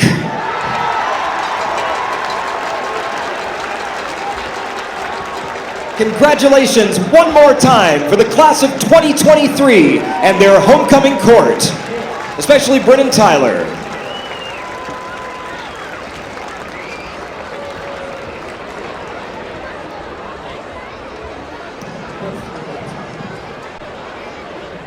So we're back again here to start the second half. The Panthers and the Indians are tied at 3 in a hard-hitting, low-scoring half, which I guess is reflective of a typical rivalry football game. I probably thought there would be a little more fireworks than we saw, Alex, but evenly played, no big plays. And Alex, you got some stats for us, please? Well, no big plays is right, Gavin. Upper St. Clair has only netted 6 passing yards in the first half.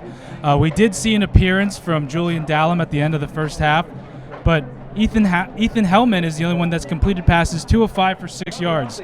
On the other side of that, Chris Sabrone is 5 of 11, 63 yards, and that costly interception that we saw at the end of the first half.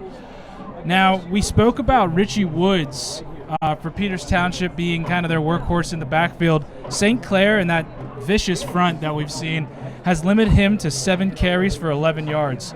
Upper St. Clair, the leading rusher is actually unexpectedly Ethan Hellman. He had those big runs in plus territory in the second quarter. He's got 3 carries, 24 yards. Jamal Brown, it seems like he has more, but he's really just doing yeoman's work tonight. 12 carries for 16 yards. Mason Chambers, who spelled him when he got a little bit nicked up, 2 carries for 15 yards. So it's really been low scoring, as everyone can see, and low yardage. Peters Township, 81 first half yards, Upper St. Clair, 70.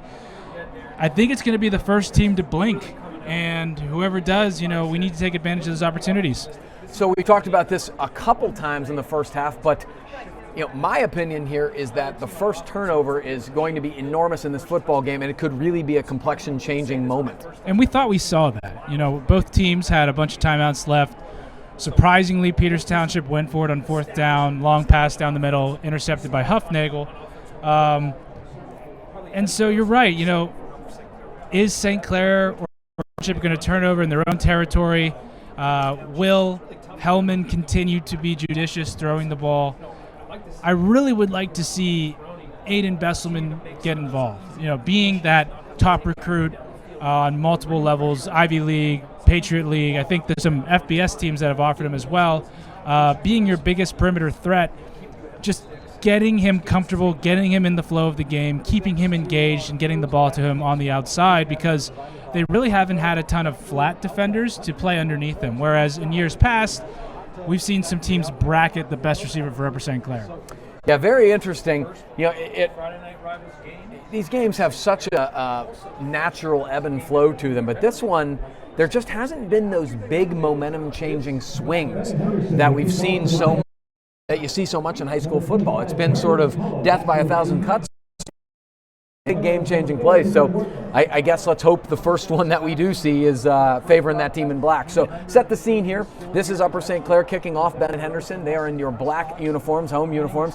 Going left to right on your screen. Right to left is Peters, and Henderson once again. It seems like Peters is so tight in there that he's kicked twice. Not even deep corner, but very easy for touchbacks. And that's just good strategy. I know Coach Core did a lot with the special teams yesterday when I was at practice, and kicking the ball to either corner really messes up any type of return formation that you're trying to establish. I know that the wedge isn't something that's necessarily allowed anymore, but being that spread out, it really puts you in a position where you can't get a solid return.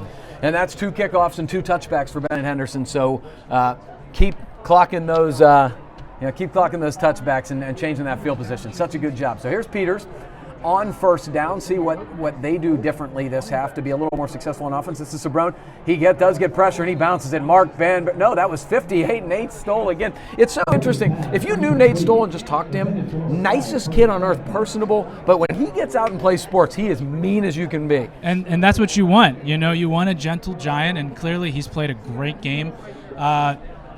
Tough throw. Sabrone kind of faded away, and you're starting to see him avoid that contact because the St. Clair front has really gotten pressure. Yeah, they're giving Banbury a lot of attention, and Stoll's taking advantage. This is a handoff. Oh, boy, what a stick there. Boy, who was that? Oh, my gosh. That's Banbury 55. Just when I mentioned him getting a whole lot of attention, he just shoots the gap hard from his nose spot and makes a big tackle for a loss. This has been a great start for the St. Clair defense. You don't want any penalties, stay on sides, no pass interference. You also have to stay home in a relative sense. You can't get too aggressive. I wouldn't be surprised to see some kind of screen pass or draw here, either from Cerrone or Richie Woods. This is a big play here. Going 3 and out on the first series can be really demoralizing, but also for the Panthers to get great field position. They could really change the field position here if they can get a stop. So this is a big 3rd and 10 here for the Panthers. It'll be interesting to see if they bring a little heat. It looks like there was some movement from the right side of the Peters Township line, if I saw that correctly. And it is. It looked like the right tackle or the right guard, maybe both moved, so they will back up the Indians 5. And I'm guessing, Alex, that 3rd and 15 is not what you're looking for on your first possession here. If anybody listening has a successful play call for 3rd and 15, submit it to a coach and you'll become a millionaire. I've been surprised with some of the play calls from the Peters Township side. They haven't been as conservative in terms of these long down and distance. They really go downfield. I don't think they're used to it, Gavin. Interesting. Yeah, they've been behind the sticks probably a little bit more than they're used to because the Panther front has been so excellent so far. So 3rd and 14 here. Let's see what the call is. It looks like it's going to be and no, they faked the end around pitch. There's your screen. And this is Richie Woods. And he's got a hole. Gets up the middle, and he gets a good gain. Boy, he got about 12, 13 yards. So instead of 4th and long, it's 4th and 3, but it is still obviously a punt situation. So good job from the Panther defense. They bent a little bit on that play. They did not break, and it's going to force a punt, 3 and out. Yeah, Peters with a little orbit motion, some smoke and mirrors to try to throw off the St. Clair defense. Everyone did a good job of bending, not breaking. So Huffnagel's back to return, and Huff's been really close to breaking one this year. He's had some really good returns. I hope he gets an opportunity here because he's been excellent.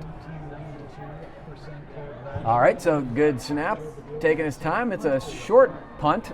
Panther guys have got to get out. Oh boy, it was wide. It does take a good bounce for Peters, but it's only about to midfield, so great field position for the Panthers. And just from body language, it looks like Ethan Hellman is getting the nod to start the second half. Very nice. I'm anxious to see if that means they're going to try to move the ball through the air a little bit more, knowing that the line of scrimmage battle has been difficult.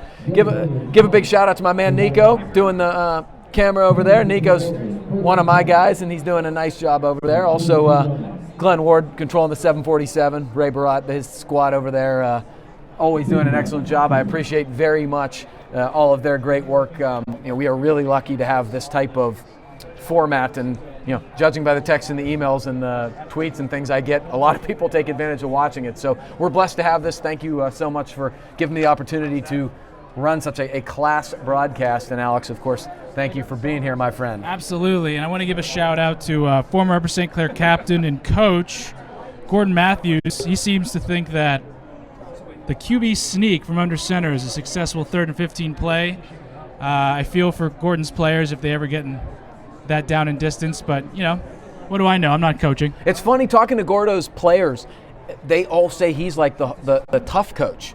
Like Gaetano maybe is like the nicer coach, and Gordon's the tough coach, and Gordon's like the nicest dude I know. So it's so funny to hear that, because I don't get that vibe from him at all, but I love it. It makes me laugh. So you had mentioned earlier taking a shot. Great 3 and out by the St. Clair defense. Ball's on the 50-yard line.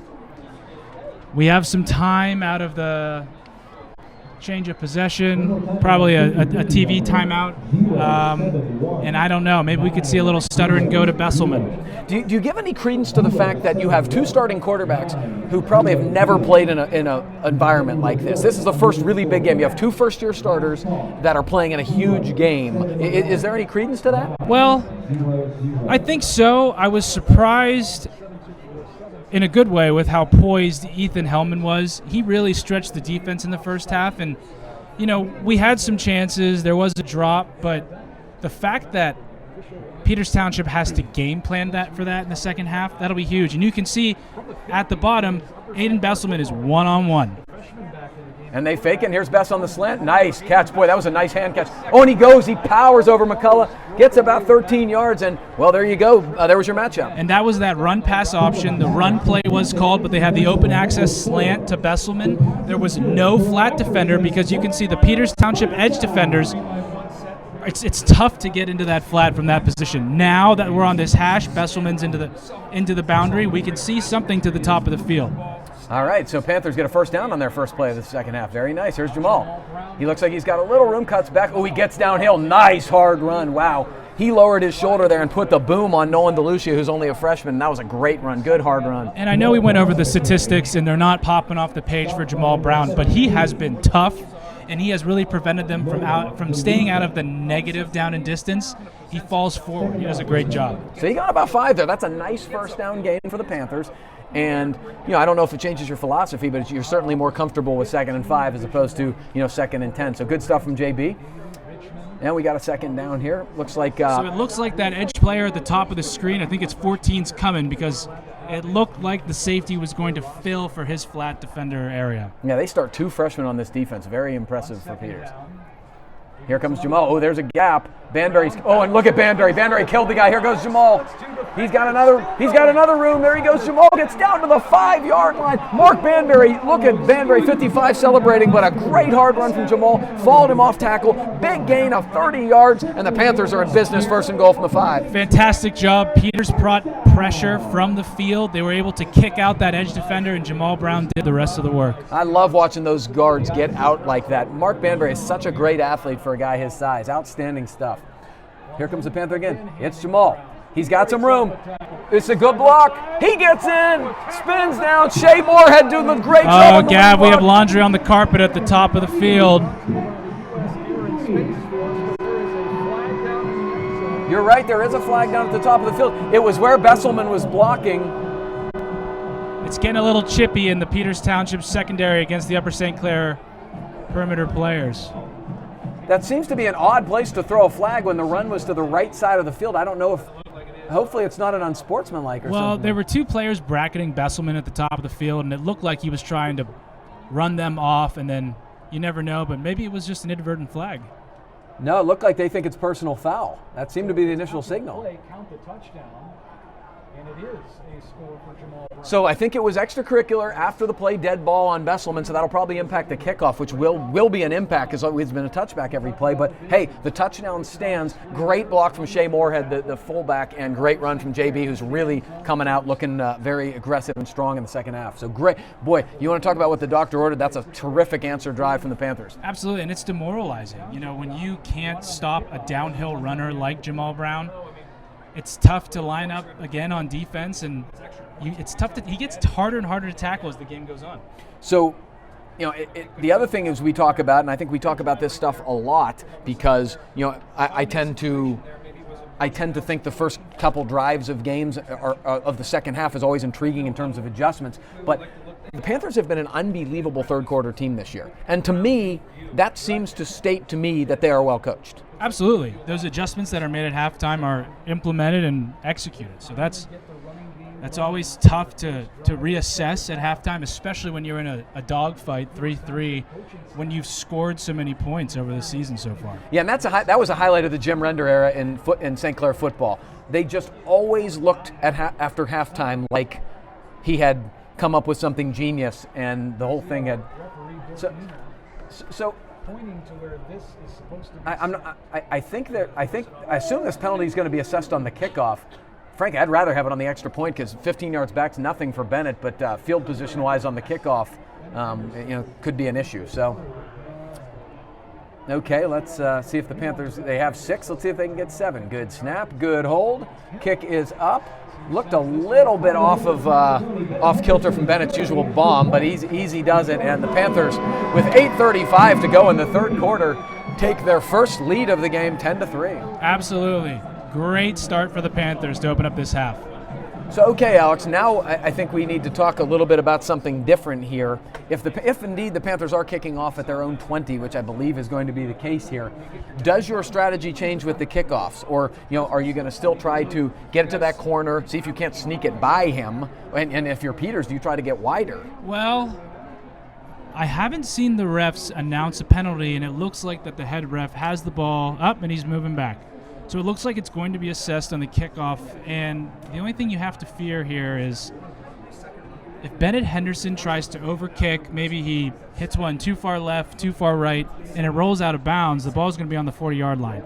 I don't think you want to do anything that will, assess an unnecessary penalty, especially because if you kick the ball to the 15, more than likely the ball will be at the 35-yard line anyway. So Peters Township is destined for good field position. Just don't make a bad play worse. I like that analogy. So, okay, give you an important score here in 6A. Central Catholic up 3-0 at the end of the third quarter on number 1 North Allegheny. So they're probably a little upset from really giving a game away last week against Mount Lebanon late that they led by double digits the entire game and sort of snatched defeat from the jaws of victory at the end. But those are two excellent teams, and I'm sure they're going to be very, very fired up to make amends. So this is going to be super interesting to me, this next series. Right. Because the momentum has shifted very clearly, but, can Peters adjust back? Because their offense has really been, other than a couple sort of tricky type pass plays, has really not moved the ball very much this game. Yeah, and you have to wonder if Peters is losing confidence in their pass game. We saw the numbers just over 50% completion percentage, an interception when you had control of the first half. Going into the end of the half, I don't know. I really think that there's still a lot of time left. It's a one-score game, and I'm big into establishing your best players, getting them into the flow. We saw Besselman used on St. Clair's side of the ball. Will Richie Woods get involved in the pass game? And will Brendan McCullough really get involved in the pass game? We've seen him targeted, but we haven't really seen the production. Yeah, McCullough's the one who I think is going to be a factor before this is all said and done. He's too good not to, at least give them an opportunity. They've put the ball in his hands in a couple unconventional ways, but it really didn't end up impacting it. To me, if you're going to take a chance down the field, he's probably the guy you want to try to see him, see if he can make a play. Otherwise, I'm sure the question now for Peters is, can they sustain a drive? Or is the fact that the St. Clair defense has been so strong at the point of attack make you believe you need to, get sort of a long play or a big play in order to score? And that's where you get into trouble. When you start to get desperate with the play calling, with the execution, thinking that you need more than you actually do, you begin to rush, tense up, and that's when turnovers happen. Yeah, so, boy, I tell you what, this is. I was down on the concourse at halftime. This is an unbelievable crowd. I saw no less than 20 people I went to high school with. It is homecoming, but amazing in terms of the support for the community tonight. Really, and these kids deserve it. The student crowds have been unbelievable all season. That student section's been amazing, but to see the community come out and support these guys, it warms my heart. It's really great to see them because this is a great group of kids. They're working really hard. Absolutely, and I haven't seen a ton of my year, but I do know that one of my best friends, Tim Kikta, his wife Caroline, and their daughter Evie are now watching from Clovis, New Mexico. Great resort place. If you could ever make it out there, why not? 3 flights. So shout out to the Kiktas of New Mexico. I love it. Shout outs are what make these broadcasts. I haven't heard from Josh Helmerich tonight, by the way. I think he's in Germany at Oktoberfest. Wow, good for him. I wouldn't doubt that he's streaming it from the Hofbrauhaus somewhere. So it is a short, low kick here. And it's going to be good field position as you would expect, but no huge damage. Good return from Ethan Wortman, the safety/receiver. Looked like Ty Shields, 45, brought him down, along with number 44, Cam Phillips. And so the Indians will start with very good field position here at their own 41. And, again, this is the chess match that we've all seen. Will be interesting to watch. Let's set up the Panther defense here. Looks like about the same guys we've seen. Stoll, Banbury, Ehas along the line of scrimmage. They look like they're a little more of a conventional passing defense. Here we have Travers, Moorhead, and Brown and Lagoni at the linebacker spot. And Besselman and Spear at the safeties, Groniger and Hofnagel at the corners. And we got another flag. I didn't see anything there, to be perfectly honest, Alex. But looks like there was some motion. Now, I talked to Gordon Groniger yesterday. I'd never met him before. He approached me, and I said, who's the fastest player on the team? He just flat out said me. So Gordo's a beauty. He's a beauty. Great family. The Gronigers are great. All right, so 1st and 15 now. I'm sure that's not what the doctor was ordering for. So Brownie steps up, but he is sacked. Brown got him along with Nate Stoll again, but what has happened every time they've passed almost is he's just simply is getting pushed up in the pocket by the rush of Stoll, Banbury, and Ehas. And there's no real rhythm to the Peters passing game right now. Everything seems to be that deeper drop, downfield, over-the-top passes, and it's not allowing Sabroni to get into a rhythm. Yeah, coaches love to talk about getting pressure without having to bring numbers in it, and that's Ehas again. Really nice from number 52. 55, Banbury again. And you can tell how fired up these defensive linemen are. When you're playing 3 defensive linemen and they are getting in as much as they are. Richie Woods is down. Boy, I hope Richie Woods is not hurt. You do not want to see this, especially for a guy as good as this. For the go-ahead touchdown, they forced a 3 and out. The one thing you hate to see in this sport more than anything else is injuries, and this kid is a really good player. I hope Richie Woods is okay. But, Alex, the Panther defense has just been really inspired at the point of attack tonight. What do you think message does it? Do you think it sends a message to the opponent when you are only having 3 down linemen and they are still getting this type of penetration, both run and pass? It eliminates so many aspects of the game. It allows for you to have defenders on every level, both in the run game and the pass game.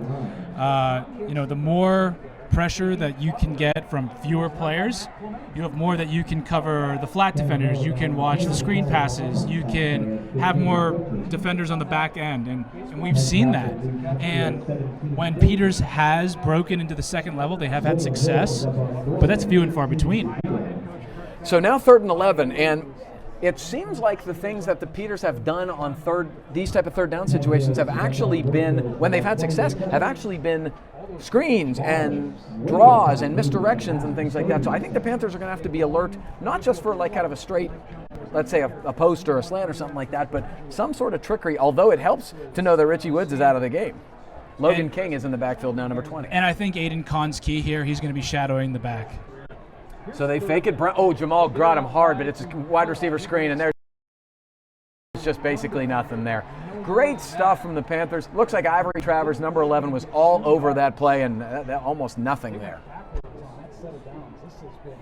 So really impressive stuff from the Panthers right now on the defensive side of the ball, Alex. And this is a great opportunity to really begin to put Peters Township away. I know that there's still 7 minutes left in the third quarter, but if we can get a solid return, methodically move the ball downfield, it'll really take the wind out of their sails. Yeah, it'll be interesting to see if Huff cheats up a little bit here. The last punt, obviously, near him. Got a snap. That's a good punt. Huff's going to get up.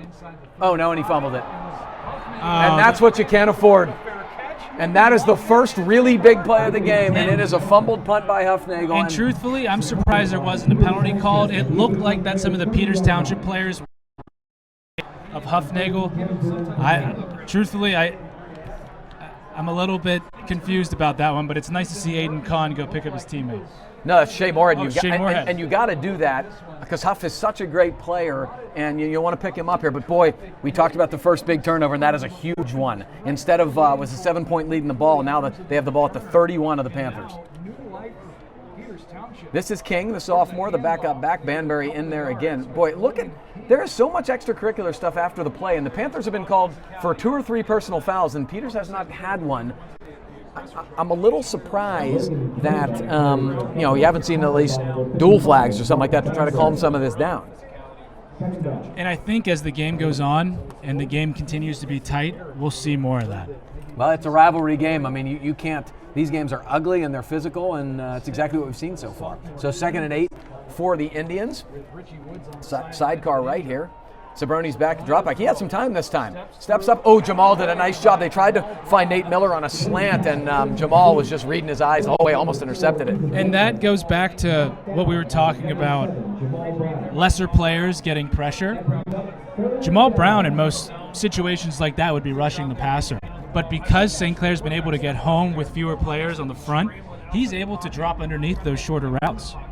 So this is a big play here. 3rd and 8 could be 4-down territory. I'm guessing it is from this part of the field. So see if the Panthers can't get home. And it is probably because this is King and he's just going nowhere. And that is big. Zach Ehos, 52, the senior defensive end, just coming out backside and making sure he gets nothing. I'm a little bit curious to see what the call is here. It's 4-ish down territory. I don't think that Peters Township has a kicker with the leg, but I have been wrong before. So they got 4th and 6. This is a 45-yard field goal. I will be extremely impressed. Even for Bennett Henderson, who is one of the best high school kickers I've ever seen, I'm not sure I'd try a 45-yard field goal. No win, though. Not even close.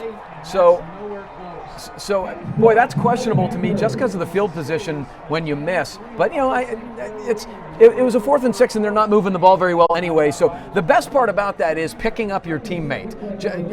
Huffnagel has been a fabulous player for several years now. You don't want him to feel like the GOAT tonight, and they picked him up, no harm, no foul. Absolutely. And let's see, Gav, who is running out for quarterback for the Upper St. Clair Panthers. And I got a shout out to one of the most special people I know from my time here, Mr. Jeff Harshman. He's Jeffy, watching the broadcast on his phone, probably being a daddy. He is always so proud of his kid, and much like I am. And I'm sure Jeff is just like a fabulous dad. But Harsh, I miss you, buddy. I hope to run into you soon. Give Chelsea my love, and your folks obviously as well. So, Alex, we're sort of in the same position we were had we caught the punt correctly. A little worse field position. I forgot in high school you get it at the 20, so that as did I. My field position comment was irrelevant. But anything different on this drive, or is this the drive you try to say we're going to demoralize you, we're going to run it down your throats? Can you stop it? I think we need Jamal Brown. That last drive, he could not be stopped. It'll only open up the pass game. If those corners begin to fade a little bit off of those receivers, you can take the open access. And the more that you start to hit those shorter routes, the more opportunities you'll get over the top and really put them away. Yeah, I mean, you don't want to get greedy. At the same time, you just feel like Aiden Besselman has been a little too quiet, and you feel like he still has time to put his stamp on this game in some major way. And he's made the plays when it's counted. I think he's been targeted 3 times. He's made 2 tough catches. He had that really nice run after the catch on the touchdown drive. And it's tough for a receiver to stay in the flow of the game, stay on top of their assignments when it's been heavy run and it's been slow offensively. Yeah, you're right. Absolutely true. He's a fabulous blocker, too. I have to say that. He is just one of the better blocking receivers you see. That's another thing. The Panthers have 3 receivers who block. Cody Martin is an unbelievable blocker. Well, they all play defense, too. They're all tough kids, which is rare on the perimeter. Yeah, these aren't your classic skill guys. So. Like Tim Kickta didn't play any defense. He could run, though. Man, could he run. All right, this is AC up the middle. Aiden Kahn gets about 3 or 4. Good slashing hard run. That's AC. He's a one cut and go sort of guy. And, again, it looks like the line of scrimmage. I ran into my dear friend Ed Albert down at halftime, and he said he thought the offensive line was going to assert themselves in the half. He thought that was going to be the biggest change, and he's right. Yeah, they're an experienced group, and that's the biggest thing. You have to start from the base up, and they look good. A little bit of a bobble there from Ethan. It kind of messed up the play. Good spin from Jamal, but still only gets 2. And again, there's some extracurricular stuff after the play. And again, it was Peters pushing guys sort of after the whistle. I have no problem. Panthers have been called for a couple unsportsmanlikes, and they probably deserve them. But you got to balance this. That has to work both ways. So, okay, this is a pretty big play for the Panthers. You recapture the momentum after the quick 4 and out, and you want to make sure you move the sticks here and keep the ball. Hellman's back. Out pattern. Got Besselman. Got Fantastic. A first down. Beautiful throw. That's a big time throw right there. Nice comeback. Until Peters Township starts playing that flat defender underneath Aiden Besselman, Huffnagel, Cody Martin, that's going to be stealing all day. Yeah, Brendan McCullough is excellent, as I said, number 25, the senior for Peters, but I anybody all season who could even come close to guarding Besselman one-on-one. I don't expect there is anybody around here, and you're right. I mean, that's kind of your go-to when you need a big passing game. First down brought to you by C. Harper. This is AC again off tackle, right behind Tyler Kirk, 51. Gets about 3. So again, they're really seem to this half trying to establish that run, pounding at him. Here comes Mason Chambers, 3-headed monster at the running back position. And I like this kid. He seems tough. He seems like he'll get a great play on the goal line if we ever have a short yardage situation. Dude's going to be a monster next year. Can you imagine? And Another again, year in the weight room. They see Besselman with inside leverage, and he's one-on-one. This is Chambers. Ooh, good run. He cuts to the outside. They get his legs, but not before he gets maybe 3.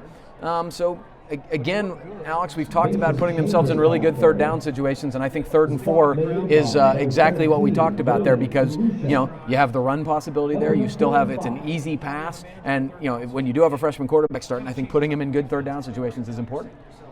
Yeah, I would expect something pretty conservative here. You're still in negative territory. The clock's running, and we only have 3.5 minutes left in the third. Yeah, time's flying because, again, the Panthers have really controlled the ball with the run. It's all right. It's Chambers. Oh, Ball on the ball's on the floor. And it's still on the ground. Chambers got it back, it looks like, thank heavens, because, again, one thing you do not want to do when you are in the lead and it's been sort of a defensive struggle is once again give them good field position with a second turnover. So, sometimes the young guys try to do a little bit too much. It looked like the exchange was not great there, and the Panthers are a little fortunate to get the ball back. And that's tough. You have two relatively inexperienced players in Hellman and Mason Chambers. That mesh on the inside zone, that takes a lot of practice to perfect. So a really good effort by Mason Chambers to hop on that ball. Ooh, we almost had a block there, Gavin. Good punt from Jacobo Echeverria, the freshman. Very nice. So it gets down to about the 37 or 36 of Peters. So pretty good job. It was a bit of a high snap, and Jacobo did a nice job catching that and showing poise and getting it away. Good punt. You got to look at that, though, as a 30-yard plus, because if Peters Township falls on that ball, they have the ball on the 25-yard line getting ready to score. On the other 37-yard line. All right, Cannon Mac's up.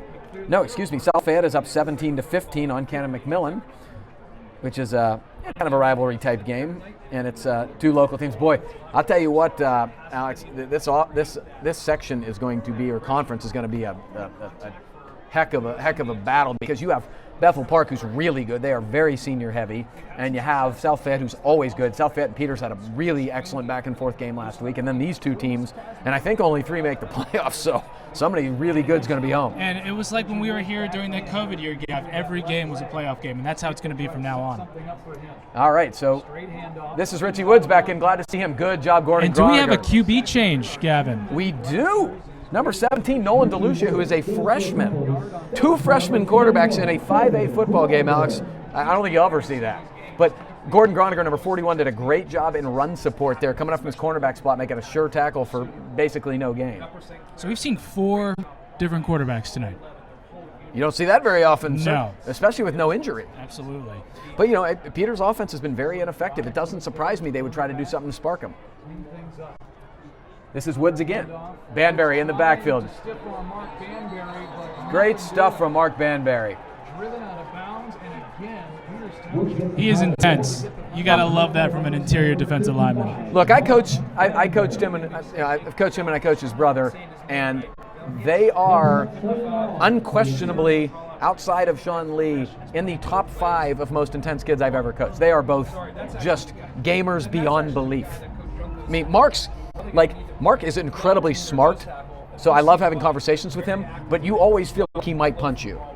He's just really intense. All right, 3rd and, let's say, 10. So let's see what DeLucia, the freshman, he's open, and that's a great sure tackle. That's beautiful from Jake Huffnagel. Comes up, sure. I mean, they tried to throw a short gain and get a run afterwards, and he got maybe 4 yards. And it's getting chippy again on the perimeter, Gavin. St. Clair's got to be careful. It's 3rd down. You're getting the ball back. You just can't do anything to give them any life. No, you can't. And I'm just a little surprised, based upon, the extracurricular stuff has kind of been going both ways at this point. I'm just a little surprised you're not seeing, flags both ways or anything. There's no disincentive to stop it if you're not going to police it, other than, again, the Panthers have gotten 2 unsportsmanlike flags. So, hey, you got 2 fired up teams in a rivalry game. What do you expect? Here comes the punt. And Huff got it that time, no problem. So the Panthers will take over at the 28-yard line. 14 seconds to go in the 3rd quarter. The Panthers with a 10-3 lead, and what a defensive battle so far. And did you notice on that punt, the Peters players weren't in the halo of Huffnagel? Perhaps the ref said something, maybe they missed it. But it was real close on that last punt return. Yeah, I mean, we're obviously a little far away, but I thought the same thing in live time, that was like 3 guys all over him. I would never want to be a punt returner, because it's just all the distractions. Miserable. Yeah, it's got to be a miserable experience. And I mean, we saw it in the Steeler game last week. I mean, this happens at all levels. Certainly, I think it's a very difficult thing to do. So I wonder is JB banged up, because Aiden Kahn is back in the backfield again, and he's standing on the sideline, but maybe he's just getting a break because he's so important on defense. And I'm getting a little worried. The meshes between quarterback and running back are getting a little sloppy, and you got to wonder, all week, if JB's been repping with Hellman, and now we're seeing a slew of backs that maybe haven't had that first team work Monday through Thursday, could we have some issues? We already saw one near turnover in the third quarter. I just hope that they kind of clean it up. So, Alex, as we come to the end of the third quarter here, the Panthers with a 10-3 lead on homecoming. Big night for both teams, big night for conference positioning, and just a big night every time these two teams play each other in anything. Alex, is there a sense here right now that you kind of have a little bit of momentum, you have the ability to put your foot on their throat, or are you a little conservative right now knowing they've done nothing on offense? I want to make them score 7 points as opposed to making a mistake to give them 7 points. I don't think you can take your foot off the gas, especially because Peters Township has made that QB change. You don't have any film on this freshman. You don't know what his strengths and weaknesses are. He looked good rolling to the right. He made a strong throw on that smash concept. And if Peters Township gets comfortable throwing those underneath routes that we really haven't had to cover throughout the night, that could get a little bit dicey. So it's interesting here. And the other thing to watch out for is obviously ball security. You've had a fumble. You've had a couple exchanges that did not look great. So, some of these concepts, which the Panthers run a complex offense, it's a very modern offense. You have got to be solid here because the last thing you want in this type of football game is once again to give them a short field. You want to make them drive at worst case and have to go 60, 70 yards to tie the score. And one thing that Coach Junko can do, whenever you're calling these zone read concepts, it's all signals into the quarterback and the receivers and all the perimeter players. Quarterback goes up to the offensive line, calls the protection or run scheme, and then they run the play. But you can add a signal where it eliminates the read. So it's purely a mesh between the quarterback and running back. And in this situation, when we're still on our 30-yard line, and Hellman being as inexperienced in this run game, I think he's a very polished passer. But in the zone read game, I would be giving that signal, hey, we have 3 running backs that have run really well today. Let's just not leave anything to chance. We're handing it off. Do you have a inkling to try one, not necessarily a bomb, but like a little more of a vertical pass, knowing that Hellman's comfort seems to be dropping back and throwing the ball? Absolutely. I think, like we talked about, between the 40s, if we have an opportunity to do that, I think that's the time. But you want to get one first down first. Absolutely. Okay. Yeah.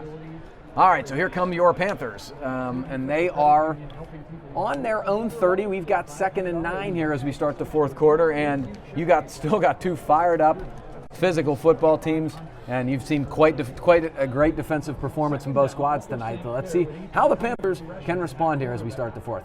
Hellman is going to throw.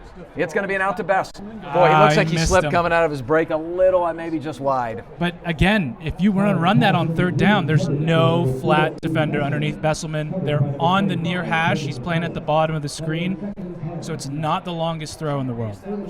Yeah, it's interesting. I never know. I don't know enough about football to figure out whose fault that type of thing is, whether the receiver slipped or the route wasn't run right or it was just the pass was wide. I never know. And sometimes when you have those out-breaking routes and you're younger, maybe your arm isn't as strong and you haven't developed as much, you tend to rush and your feet get a little bit too close together. All right, so Hellman's got there it is. It's the hitch and go. Best is wide open. And ladies and gentlemen, nobody's catching that guy. And I love the call. That's just what we talk about. Hitch and go. Panthers go 70 yards. Besselman from Ethan Hellman. Big play for the Panthers, 17-3 lead. And I love how Coach Junko set that up on 2nd down by going that 10-yard speed out. That player bit so hard on the outside, and he fell down. It was an unbelievable route by Besselman. Unbelievable throw by Hellman. Gave him a chance. Touchdown, Panthers. This is one reason why I love Coach Junko. Coach Junko is not afraid. He is not afraid to fail. And it's one of those situations where, did the situation call for maybe being a little safer, more ball protection? Probably. Here comes Henderson. Good job getting that down beautifully. And the Panthers lead 17-3. As I was saying, it would have been very easy to say, I'm putting this game on my defense. That would be the safe thing. But Coach Junko said, I got the best kid on the field. Let's see if they can stop him in that situation. And McCullough bit hard on the pump fake. And Ethan Hellman, what can you say? The 9th grader put the ball right there. And you got to give Besselman credit for staying engaged in a game where it's been a defensive battle. He's played tough on defense. He's blocked on the perimeter for all the backs, and when it was his turn, he made a play. Yeah, and you just love it. You can tell Ethan Hellman's a popular kid because look at the celebration down there. All the kids went to him, giving him lots of hugs and lots of encouragement. I believe that this is a really close team. They just seem really engaged with each other because you don't see that very often. Usually you see everybody celebrating with the touchdown guy, but everybody came over to Ethan Hellman and giving him love and staying engaged, including Julian Dallum. So it goes to tell you this team seems to really have that chemistry that you like. And I think one thing that really stands out as I'm looking at the roster is the number of seniors. There's a ton of senior leadership that's played a lot of football. They've seen almost everything, and they were around when they made that playoff run 2 years ago. Which was actually longer than a playoff run, if you recall, Gavin. We were sitting here and they were playing West Allegheny kind of behind the 8 ball. So they've seen adversity, they've played through those tough games, and they lead by example. It was great to see the seniors really take charge at practice yesterday. Well, one thing I always say, Alex, is, you tend to think Coach Junko's been here forever. This is his first senior class, and it can't be easy to follow arguably the greatest coach in Pennsylvania high school history, but it also can't be easy to put in a totally new system. What they do is diametrically opposed from what Coach did. And so it takes a while to learn it. This is his first group of seniors, and they really seem to get his style, they get his system, and you're starting to see that. It's been a beautiful thing. And, there's nobody that has followed this program as long as I have, just as a regular spectator and fan. And what we do is very different, but it's beautiful to watch it when it works and they're all buying in, and that's what you're seeing so far this season. So let's not assume this football game is over. We got 11:48 to go in the fourth quarter, and just because Peters has not scored much or moved the ball, you know how these games go in rivalry games. You see the weirdest stuff you can think of. So the Panthers have got to stay really vigilant on the defensive side of the ball. And they need to keep getting pressure. This young kid who's in now, it's going to be tough for him if St. Clair can continue to get pressure. If they can continue to get pressure, he's going to have a tough time. So this is Henderson. Oh, now he goes for the straight kickoff, a high one. This is McCullough. He's the guy you got to worry about. He's taking it to the outside. Now he cuts it back. Good cut up the middle. The Panthers do a nice job of gang tackling him, forcing him, keeping him to the inside. It's a decent return to the 28, but the key is don't let him get to the outside. No big plays. So I'm curious to see who Peters Township trots out. We saw Nolan DeLucia last series, and he looked good on the lone pass that he threw. He didn't make any mistakes. Maybe they're trying to get a spark. So I have some bad news here. It looks like Jamal Brown is not on the field. I don't know if he got his bell rung or something, but I sort of assumed that because we were seeing the tailback by committee, but it looks like number 23, the sophomore Van Helman, is in at that linebacker spot in Jamal's place. So, something to look out for. Van is a really good athlete, a really aggressive young kid, but you love to have seniors, like I always say. It's a big night for the Hellman family. Yeah, absolutely. So it looks like the kid was that DeLucia? Oh, he's got deep. He might get flagged. And he does. I'll tell you what, that was a beautiful throw right on the money. I thought Huff had really good coverage there, but he might have tugged him a little. The tough part about that coverage is you need to play the ball, and it looked like Huff Nagel just played his hands. And so every time that your back's turned, the ref's going to reach into his back pocket, flag. But we have a freshman versus freshman battle going on. Yeah, it's unbelievable. You don't just never see that. I give Peters credit. You know what they said there, essentially? We've not moved the ball at all. We're going to take a chance down the field and get a chunk. This kid can really throw the ball. That was a beautiful throw. Coach Render, have you ever seen in your years two freshman quarterbacks play against each other? At this level? I don't. No, I have not. Of course, I had Mac McCardle as a freshman, but we didn't play against anybody that was a freshman. Right.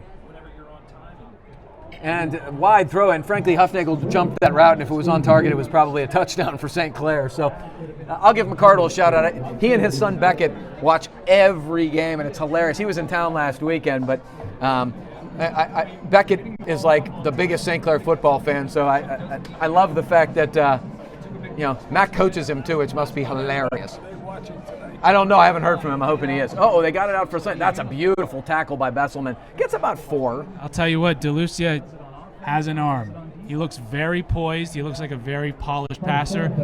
And to come in cold off the bench and throw a post route 40 yards in the air, get a big penalty for your team, you can tell that he's not afraid of the spotlight. I've been very impressed with him on the defensive side of the ball. So, at least he didn't come in totally cold. Well, I don't think that counts.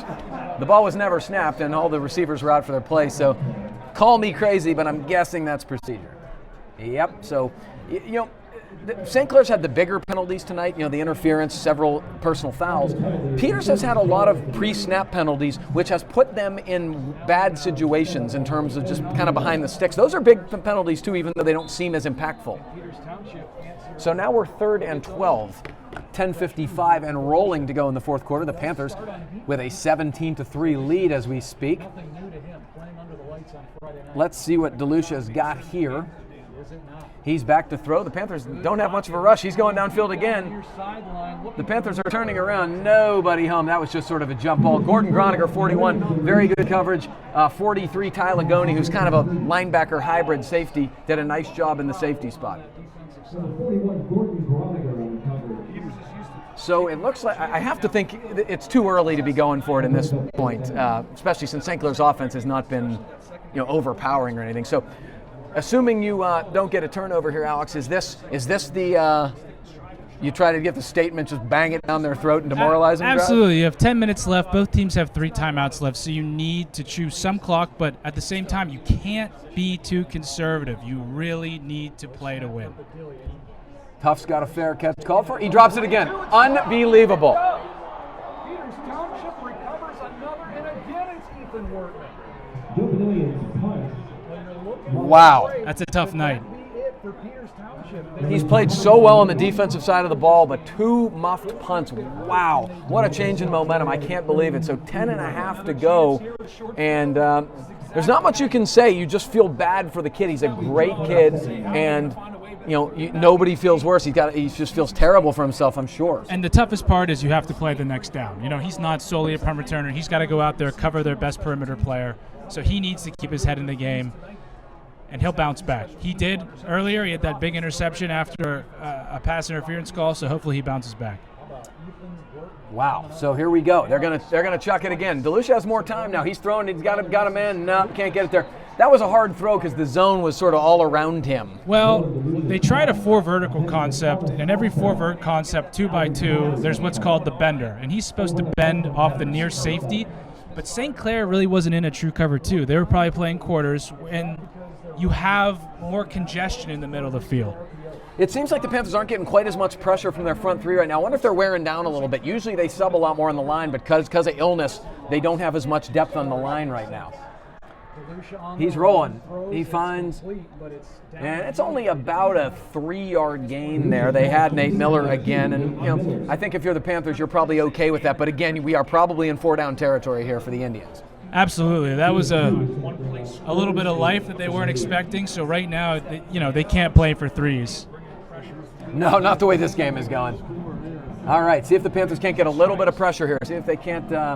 And they only really need 4 or 5 yards right now because it's 4-down territory. He's chucking it down the field. He got Miller, but he's not there again. He wasn't really open. Groniger had good coverage. Lagoni had help over the top, but you're right, Alex. This guy can really spin it. And Miller made a nice play on the ball. He almost went up and made a catch like George Pickens the other night. Hopefully the Steelers do that a little more. But we need Coach to get back his OC. He's like, I don't want any of that. All right, so this is obviously a huge play here, 4th and 8. See if the Panthers can get some pressure. I don't know. The Panthers have been satisfied to rush 3 pretty much the whole night, and that if it ain't broke, don't fix it. But they could really use some pressure here. I would watch Travers coming off the edge at the bottom of the screen. No, he's not coming, but here comes. And it's Nate Stoll again, the big sophomore. What a night for Nate Stoll. So proud of 58. He's just been unbelievable tonight. He has been unblockable tonight, Gavin, and he's made play after play after play. His brother Charlie is one of the backup quarterbacks who's just one of the best kids to go. I run into him every Friday at Portman's, and they are so close, and what a wonderful family. But Nate Stoll, you want to talk about a kid who's got star potential written all over him. He is just Here, Coach said he reminds him of John Bannis. I don't know, Coach. That's pretty lofty praise. High praise. That is real high praise. That kid's a lot better than The guy who's got the three Super, the guy who got the 3 Super Bowl rings is saying Nate Stoll's better than he is. Let's slow it down here, boys. All right, so that's just a huge play, picking up Huff again. Here comes Hellman. This is AC up the middle. He's got some forward lean, gets about 3. I think ball security's got to be a pretty big issue here, Alex, I would think. No turnovers, no sacks, no penalties. I know that sounds very expected, but that's the mindset you have to go into while also being aggressive.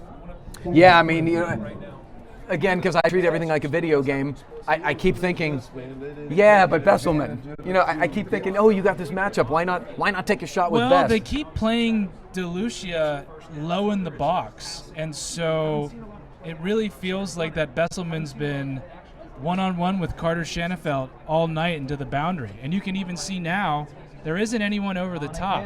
Oh, and they got a hold on the corner, and Besselman is furious. Wouldn't have been enough for a first down anyway. It's really the penalties in yards tonight. There's been a lot of pre-snap penalties on Peters, but the penalties in yards tonight are really one-sided. You've had probably 4 or 5 10 to 15-yard penalties on St. Clair, and that one was right at the point of attack. So Besselman very frustrated on that. I think he thought his hands were inside the shoulder pads. Those seal blocks can be difficult because guys are moving horizontally, so you're getting the back of their jersey, you're getting their shoulder pads. It's not a clean block. And with the rule change, you can't crack back like we used to do. So it's a difficult block. It was a lot to ask, but Besselman's a player that can make that play. I'm an incessant homer, so I'm going to Mark Tortorella, I believe, threw that flag, so I'm going to get on him next time I see him. Because being a homer is that's what I do on these broadcasts. All right, so we got 8:53 left here. Panthers now in 2nd and 20, and frankly, I would try Besselman here because he still has single coverage. Here comes Hellman. Now they're going to throw the other way, and this is Tyler Goney. He gets about maybe 6 or 7 of it back, so I like that play call. It's fantastic. He had the inside leverage to the field. There was no flat defender. Now they added 7-8 yards to the kick.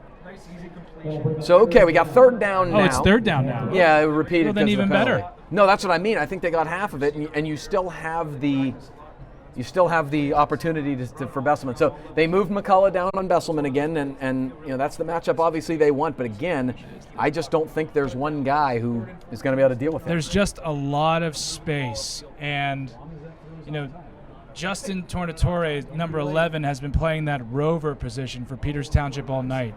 He hasn't been a deep safety, and now it looks like it's 3-over-3 man-to-man coverage. Oh, that was a miscommunication. So they got Hellman rolling.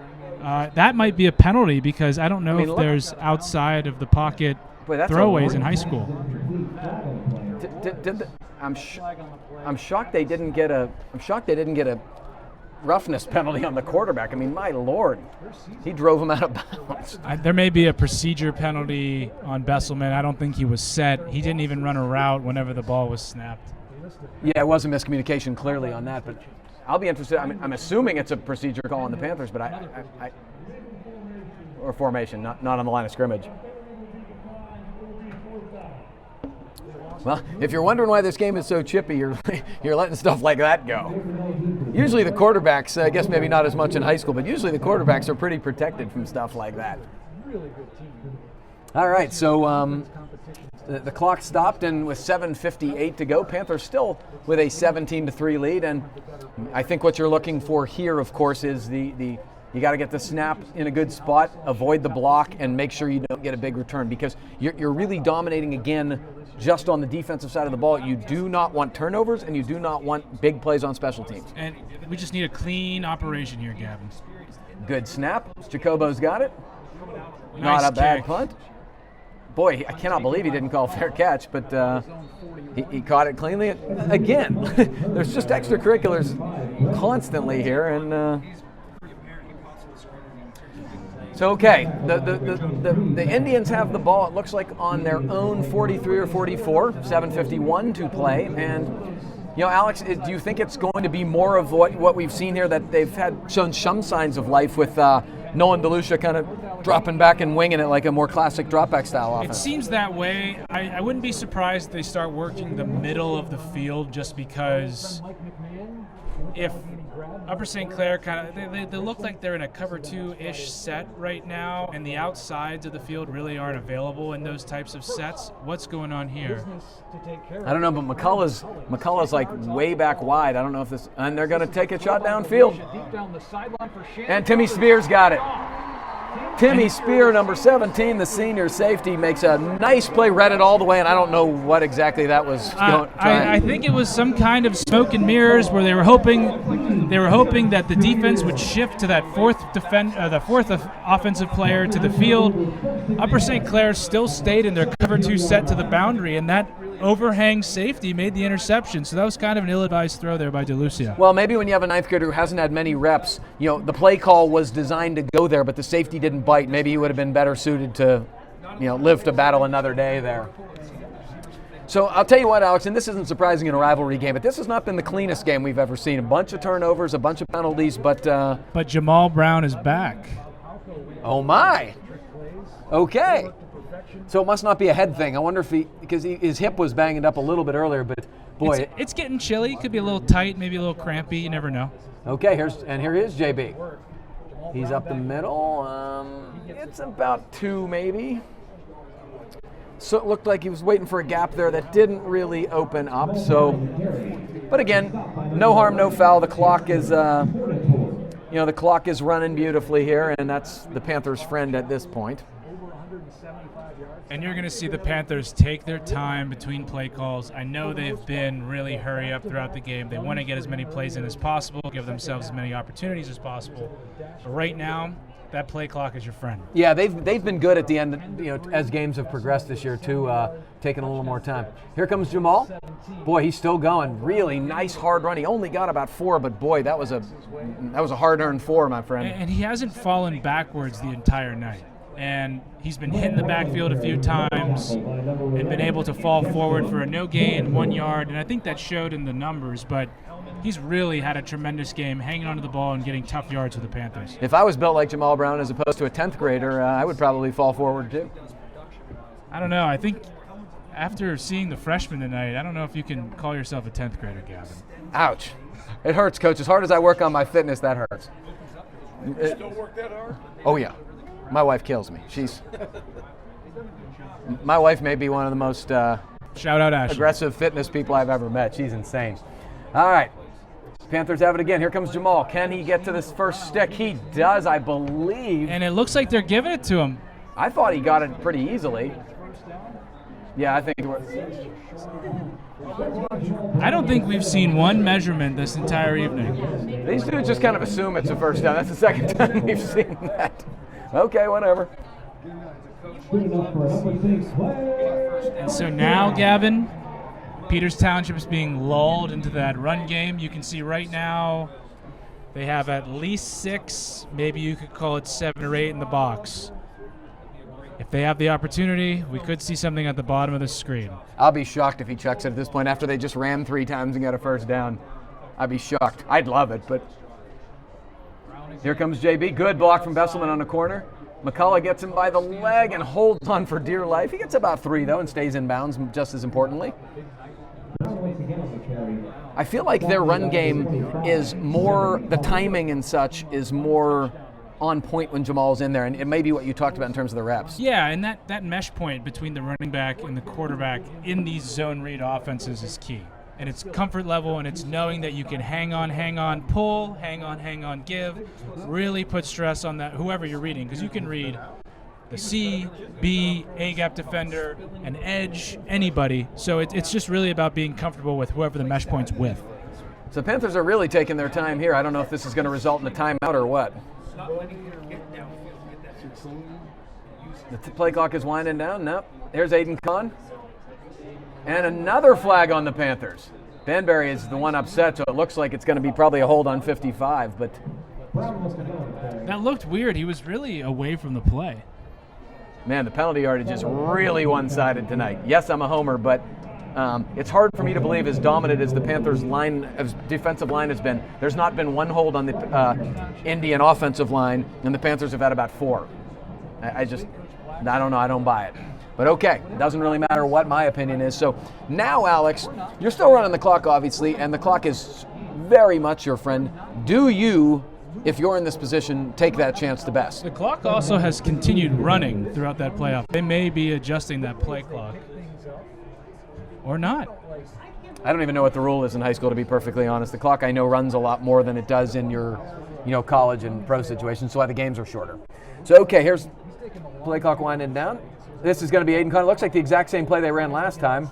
He gets about 4 maybe or so, and again, no harm, no foul. So again, Alex, this might be me just getting greedy and over aggressive with, we're inside of 4 minutes to go in a 2-score lead. Do you let Ethan Hellman try to throw a pass down the field again, knowing that they may suck in for the run?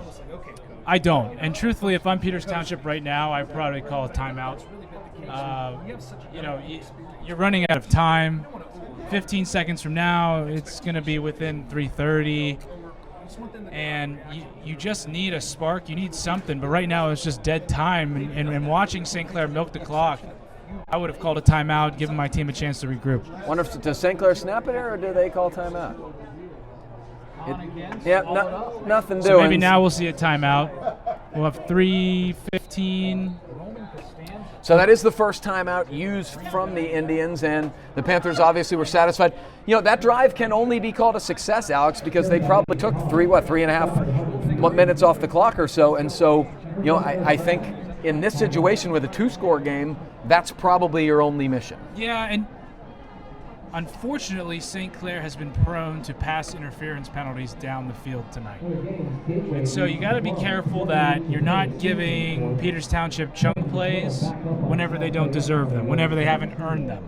I think the cover 2 philosophy that they've been running has worked because Peters has really only worked the outside portions of the field, and the QB has kind of taken a long time to throw those go routes in that cover 2 scenario. So you're basically throwing into a safety in that situation. Yeah, and I assume the Panthers are trying to keep everything in front of them. So we got some scores here, some interesting scores. Probably the most interesting score I've seen is Hempfield 28, Penn Trafford 17. Hempfield's having a really great season. They've done an amazing job turning around their program now that they're in 5A. Bethel Park rolled Baldwin 36-7. That's not particularly surprising.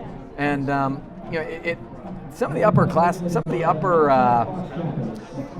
classification teams this year, it's a little topsy-turvy. Yeah, the regular powers are flexing their muscles, but we're seeing some different teams up there this year. I think that's good for football in the area. Yeah, absolutely. The other thing that's weird about this, I have so much more dead time tonight because of the TV. television broadcast and the media coverage, and I think everybody's starting to learn on this broadcast that I really run out of things to say. I don't think that's possible. I got nothing interesting going on. So it's again, we've talked about this a couple times on the last punts, but you got to get the exchange correct, and you have to be clean and not allow a big play in special teams because the defense has been so solid. And St. Clair's punt operation has been good, not great tonight. I wouldn't be surprised if Peters tried to put together a block. You need a spark.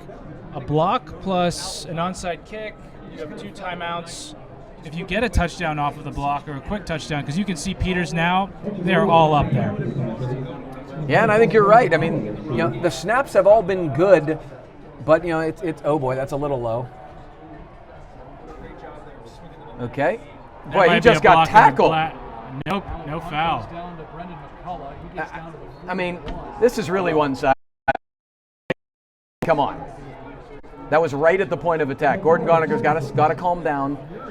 But, I mean, usually when it's the first guy down and you get something as blatant in the back as that, you get it called. I'm just a little surprised. It's okay. It's a great field position now, though. Pretty good punt from Jacobo there. Braden Wells is doing a really nice job snapping tonight. But now it's a little trickier because if Peter scores quickly, this is a very different game here. You got 3:05 left, so there is plenty of time. They got 2 timeouts. So the Panthers have got to keep things in front of us, tackle the ball, and be a little careful. Yeah, it looks like St. Clair's playing that cover 2 shell again, trying to defend against the verticals on the outside. All right, so he's back throwing again, and it's Besselman. Picked off by Besselman. For the Panthers tonight, the defense has responded, and number 4 has had a big night, as he usually does. Big-time players make big-time plays, and that should really just about do it, Alex. Absolutely. I think St. Clair can just start milking this clock even more than they already would. Peters only has 2 timeouts. I think a first down really ends the game, Gavin. My mom just kind of took a subtle shot at me. She said, "You never have nothing to say." I completely agree with you. I love you, Mom. I know you meant that in a complimentary way, because you're not like Dad. You would never throw shade at me, particularly when I was in the middle of the broadcast. So, Alex, this is one of these situations where my pride really shows through. I just the character this team has showed tonight in terms of how they've handled adversity has been incredible. Well, this has really been their first test, and they have a gauntlet after this. I think they have Bethel Park next week or Mount Lebanon next week. Yeah, I think it's Lebo, which is a non-conference, but it's Mount Lebanon. I mean, Mount Lebanon next week, huge rivalry game. Mount Lebanon coming off a state championship and Whitfield championship. Bethel Park the following week, and then I believe Cannon Mac. So yes, I mean, it's basically a brutal stretch for the Panthers, but this is a you want to talk about passing a test? This is, a 17-3 win in a game like this is an A. I don't care there are no style points here. When you're beating your rival for first place in the conference by double digits, that's an A. Yeah, there's stuff to clean up, but that's an A. Yeah, especially with your backup quarterback. Absolutely. Oh, it is now, Coach. Yes, I know in your days it was a mercy rule when he even played. But I need to say, I just never heard of top 4 last 5 years haven't. I agree. Absolutely. And growing up, I did actually have never. And now they lose the ball again. And it's Peters' ball. It's unbelievable. Every time we're ready to call this game, something happens. How many turnovers is that for the Panthers? 4? I think we've had at least 4 fumbles. I know we've hopped on one of them. I couldn't tell you how many we've lost. I think it's been 2 muff punts, that lost fumble. I thought there was another one. Did we lose it, or maybe we didn't lose it? Boy, it's funny. Because now you got 30 yards going in with 2 timeouts. You really do. I mean, if you end up winning this game, you're going to be ecstatic, like I said it. But the problem is this film is going to be ugly because of all the mistakes. It'll be one of those things where you don't want to kill your kids if you win a game. But QB draw, I like the call. Does a nice job. Picks up probably 6. And they got to move. Every second counts now. Yeah, they do have 2 timeouts left, but again, at some point, the clock becomes a huge factor, and we're past that point. There's a minute 45 and running. This play's taking a little long to get in right now. I just don't think you have time for that, but you have a 9th grade quarterback. And Peters is going empty. Delicious back. He's throwing the out. It throws his hand. Whoa! Oh, how about that? It looks like they got a first down, too, which stops the clock. So we got a minute 20 and running here. Or it does. Oh, it does. And they might put some time back on the clock here. Well, they didn't blow the whistle to stop the clock, so I mean, whose fault is that? They're going to reset the clock. So they did. They put 9 seconds back on the clock. And in some ways, that's a break for Peters Township. Now they get a chance to set things up. yeah, the problem with that is you usually have to hurry in terms of getting this going. But now you're giving them basically a de facto timeout here. And it looks like St. Clair's getting a little help from our play clock operators. No time being put back on the clock. Yeah, Coach Junko's trying to, get an explanation, but It's essentially a timeout for the offense, and it's nobody's fault. They're just trying to make sure the clock's correct. so they got it. Now it's 1:26 and running, but again, it is like a timeout. So they've got the ball down to the 23-yard line of the Panthers. He back and throwing. He's going to run again. On another draw. Can he get out of bounds? Going backwards. No, he cannot. That's a big hit there. Ivory Travers. That's one of those right there.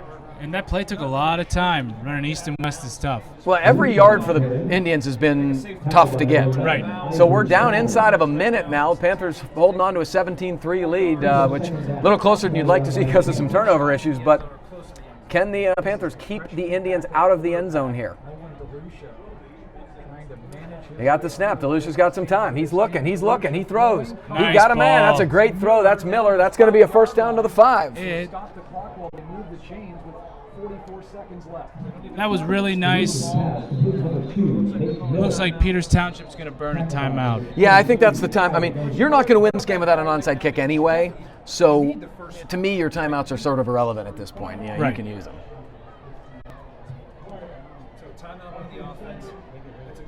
Has there ever been a game in which we're here where it's not down to the wire? They used to happen all the time, but there's so many good teams now. There was never used to be parity. I mean, when I was in high school, for example, we just mercy ruled everybody. I mean, Coach had this machine that you didn't see close games mostly until the playoffs. Now, you do see a lot of good games. There's so many more good players. There's so many more good coaches that it's you see it a lot more. But this team has not played a close game this year. I mean, they've mercy ruled everybody. So, I wasn't surprised. I thought tonight would be close. What I didn't expect is how this game has transpired. I did not expect 17-3. I did not expect sloppiness, obviously. So, I think if you're the Panthers, I think more so even than the competitiveness of this game, I think you just, out of pride, you do not want to let them in the end zone. Absolutely. Here. I'll be interested to see. They've been sitting in, Russian 3 for a long time now because that's all they've needed to do. I wonder if they'll bring people now. It still looks like they have 3 down linemen. If they'll rush a backer or something. Still empty set. He's back, looking for the slant. They were in the backfield again. He throws. He got a man. Boy, McCullough almost caught it. It was a little behind him, and then it almost was caught by Talagoni off the deflection. That's a tough throw, rolling to your right and thrown across your body like that. And that's what every coach yells, don't do it, thrown across your body, rolling to the right. Yeah, this kid, you can tell, has a lot of confidence in his arm strength. I'll bet he was just really good in middle school. It's, ninth grade, it's a little bit tough. But he's thrown a couple picks, but I've been pretty impressed. The tools are clearly there. So, okay. Now second and goal from about the 4. And it looks like Peters is still going empty set. Perhaps they see something that St. Clair isn't covering. Now they are blitzing. Here comes Ivory, but it's a quarterback draw, and he's going to get in easy. So with 35 seconds left, the Indians do score. Assuming they get the extra point, we're going to have a 7-point game, and it's white knuckle time because you got onside kicks, and you hate to have it come down to onside kicks because it's such a crapshoot. Well, I think one thing that we're overlooking is this extra point. St. Clair has been close a few times blocking some kicks, and they had the missed field goal. Boy, it was a ugly-looking kick, but he knuckled it through. So here we go. Panthers got to get the hands team in, and I'm going to be honest, as much as they've dropped the ball tonight, I don't know who we have on the hands team. Well, I actually watched them practice this yesterday. Oh, beautiful. Thank you. And so Coach Core had everyone lined up properly. They were able to catch the ball. The key in this situation now, I've very seldomly been on hands team, but you gotta be confident snatching that ball. You can't be timid or else it's gonna tip up in the air. You might drop it. If you're gonna go for it, you have to secure it. We always used to laugh about this. In college, I played a lot of intramural football for my fraternity, and I was like your classic possession receiver. Really. But I always used to joke about you couldn't pay me $1 million to do this because, first of all, it's way too much pressure, and second of all, you just get blown up. Absolutely. You couldn't pay me to do this because my quarterback, who was unbelievable, used to make a joke like, "You'd be on the hands team." I'd be like, "No way, this is awful." Well, Peters has an interesting formation right now. They're 4x4. Don't they usually run across the field? Well, they've changed the rules a little bit on these kickoffs, Gavin. You can't exactly deplete everyone now. I know. You can't overload the side. And it looks like they're going to run 2. This kid's good at it. And it's The Besselman. surest-handed person on the team. So it wasn't beautiful by any means, and frankly, there is a lot to clean up and a lot to dissect, but the Panthers are going to hold on to this game. And Alex, I don't even know where to start at this point, because this game it feels like, it's been not really an overly long game, but it has almost been 3 hours now at this point. But I feel like it's had unbelievable ebbs and flows in the second half after really sort of an uneventful first half. And I think all of the keys that we discussed in pregame and in the first half came true. Hellman took care of the ball, made great plays when he had to. He was able to lean on the two best offensive weapons, Jamal Brown and Aiden Besselman. The defense came up big, and they were able to stop, the workhorse Richie Woods. And St. Clair's going home with a victory on homecoming. Yeah, unbelievable. It's never a better feeling than winning your first really big game of the season on homecoming, and particularly beating a rival from down the street. You have bragging rights. You run into these kids all the time at the mall or wherever, and it's just nice to know you got them. So congratulations to the guys. The Panthers moved to 5-0, 2-0 in the conference. Indians fall to 4-1, 1-1 in the conference. Alex, any final thoughts to put a button on this? Just congrats to Ethan Hellman tonight. He did a great job. The moment wasn't too big for him, and it's something that he'll remember for the rest of his life. Well, that's putting a button on it. We're going to sign off. Alex, thank you so much for being here. I always enjoy spending the evening with you. You do such a great job with this. Congratulations to the Panthers. 17-10, a victory over Peters Township. We'll see you next week. Thanks a lot, Gavin.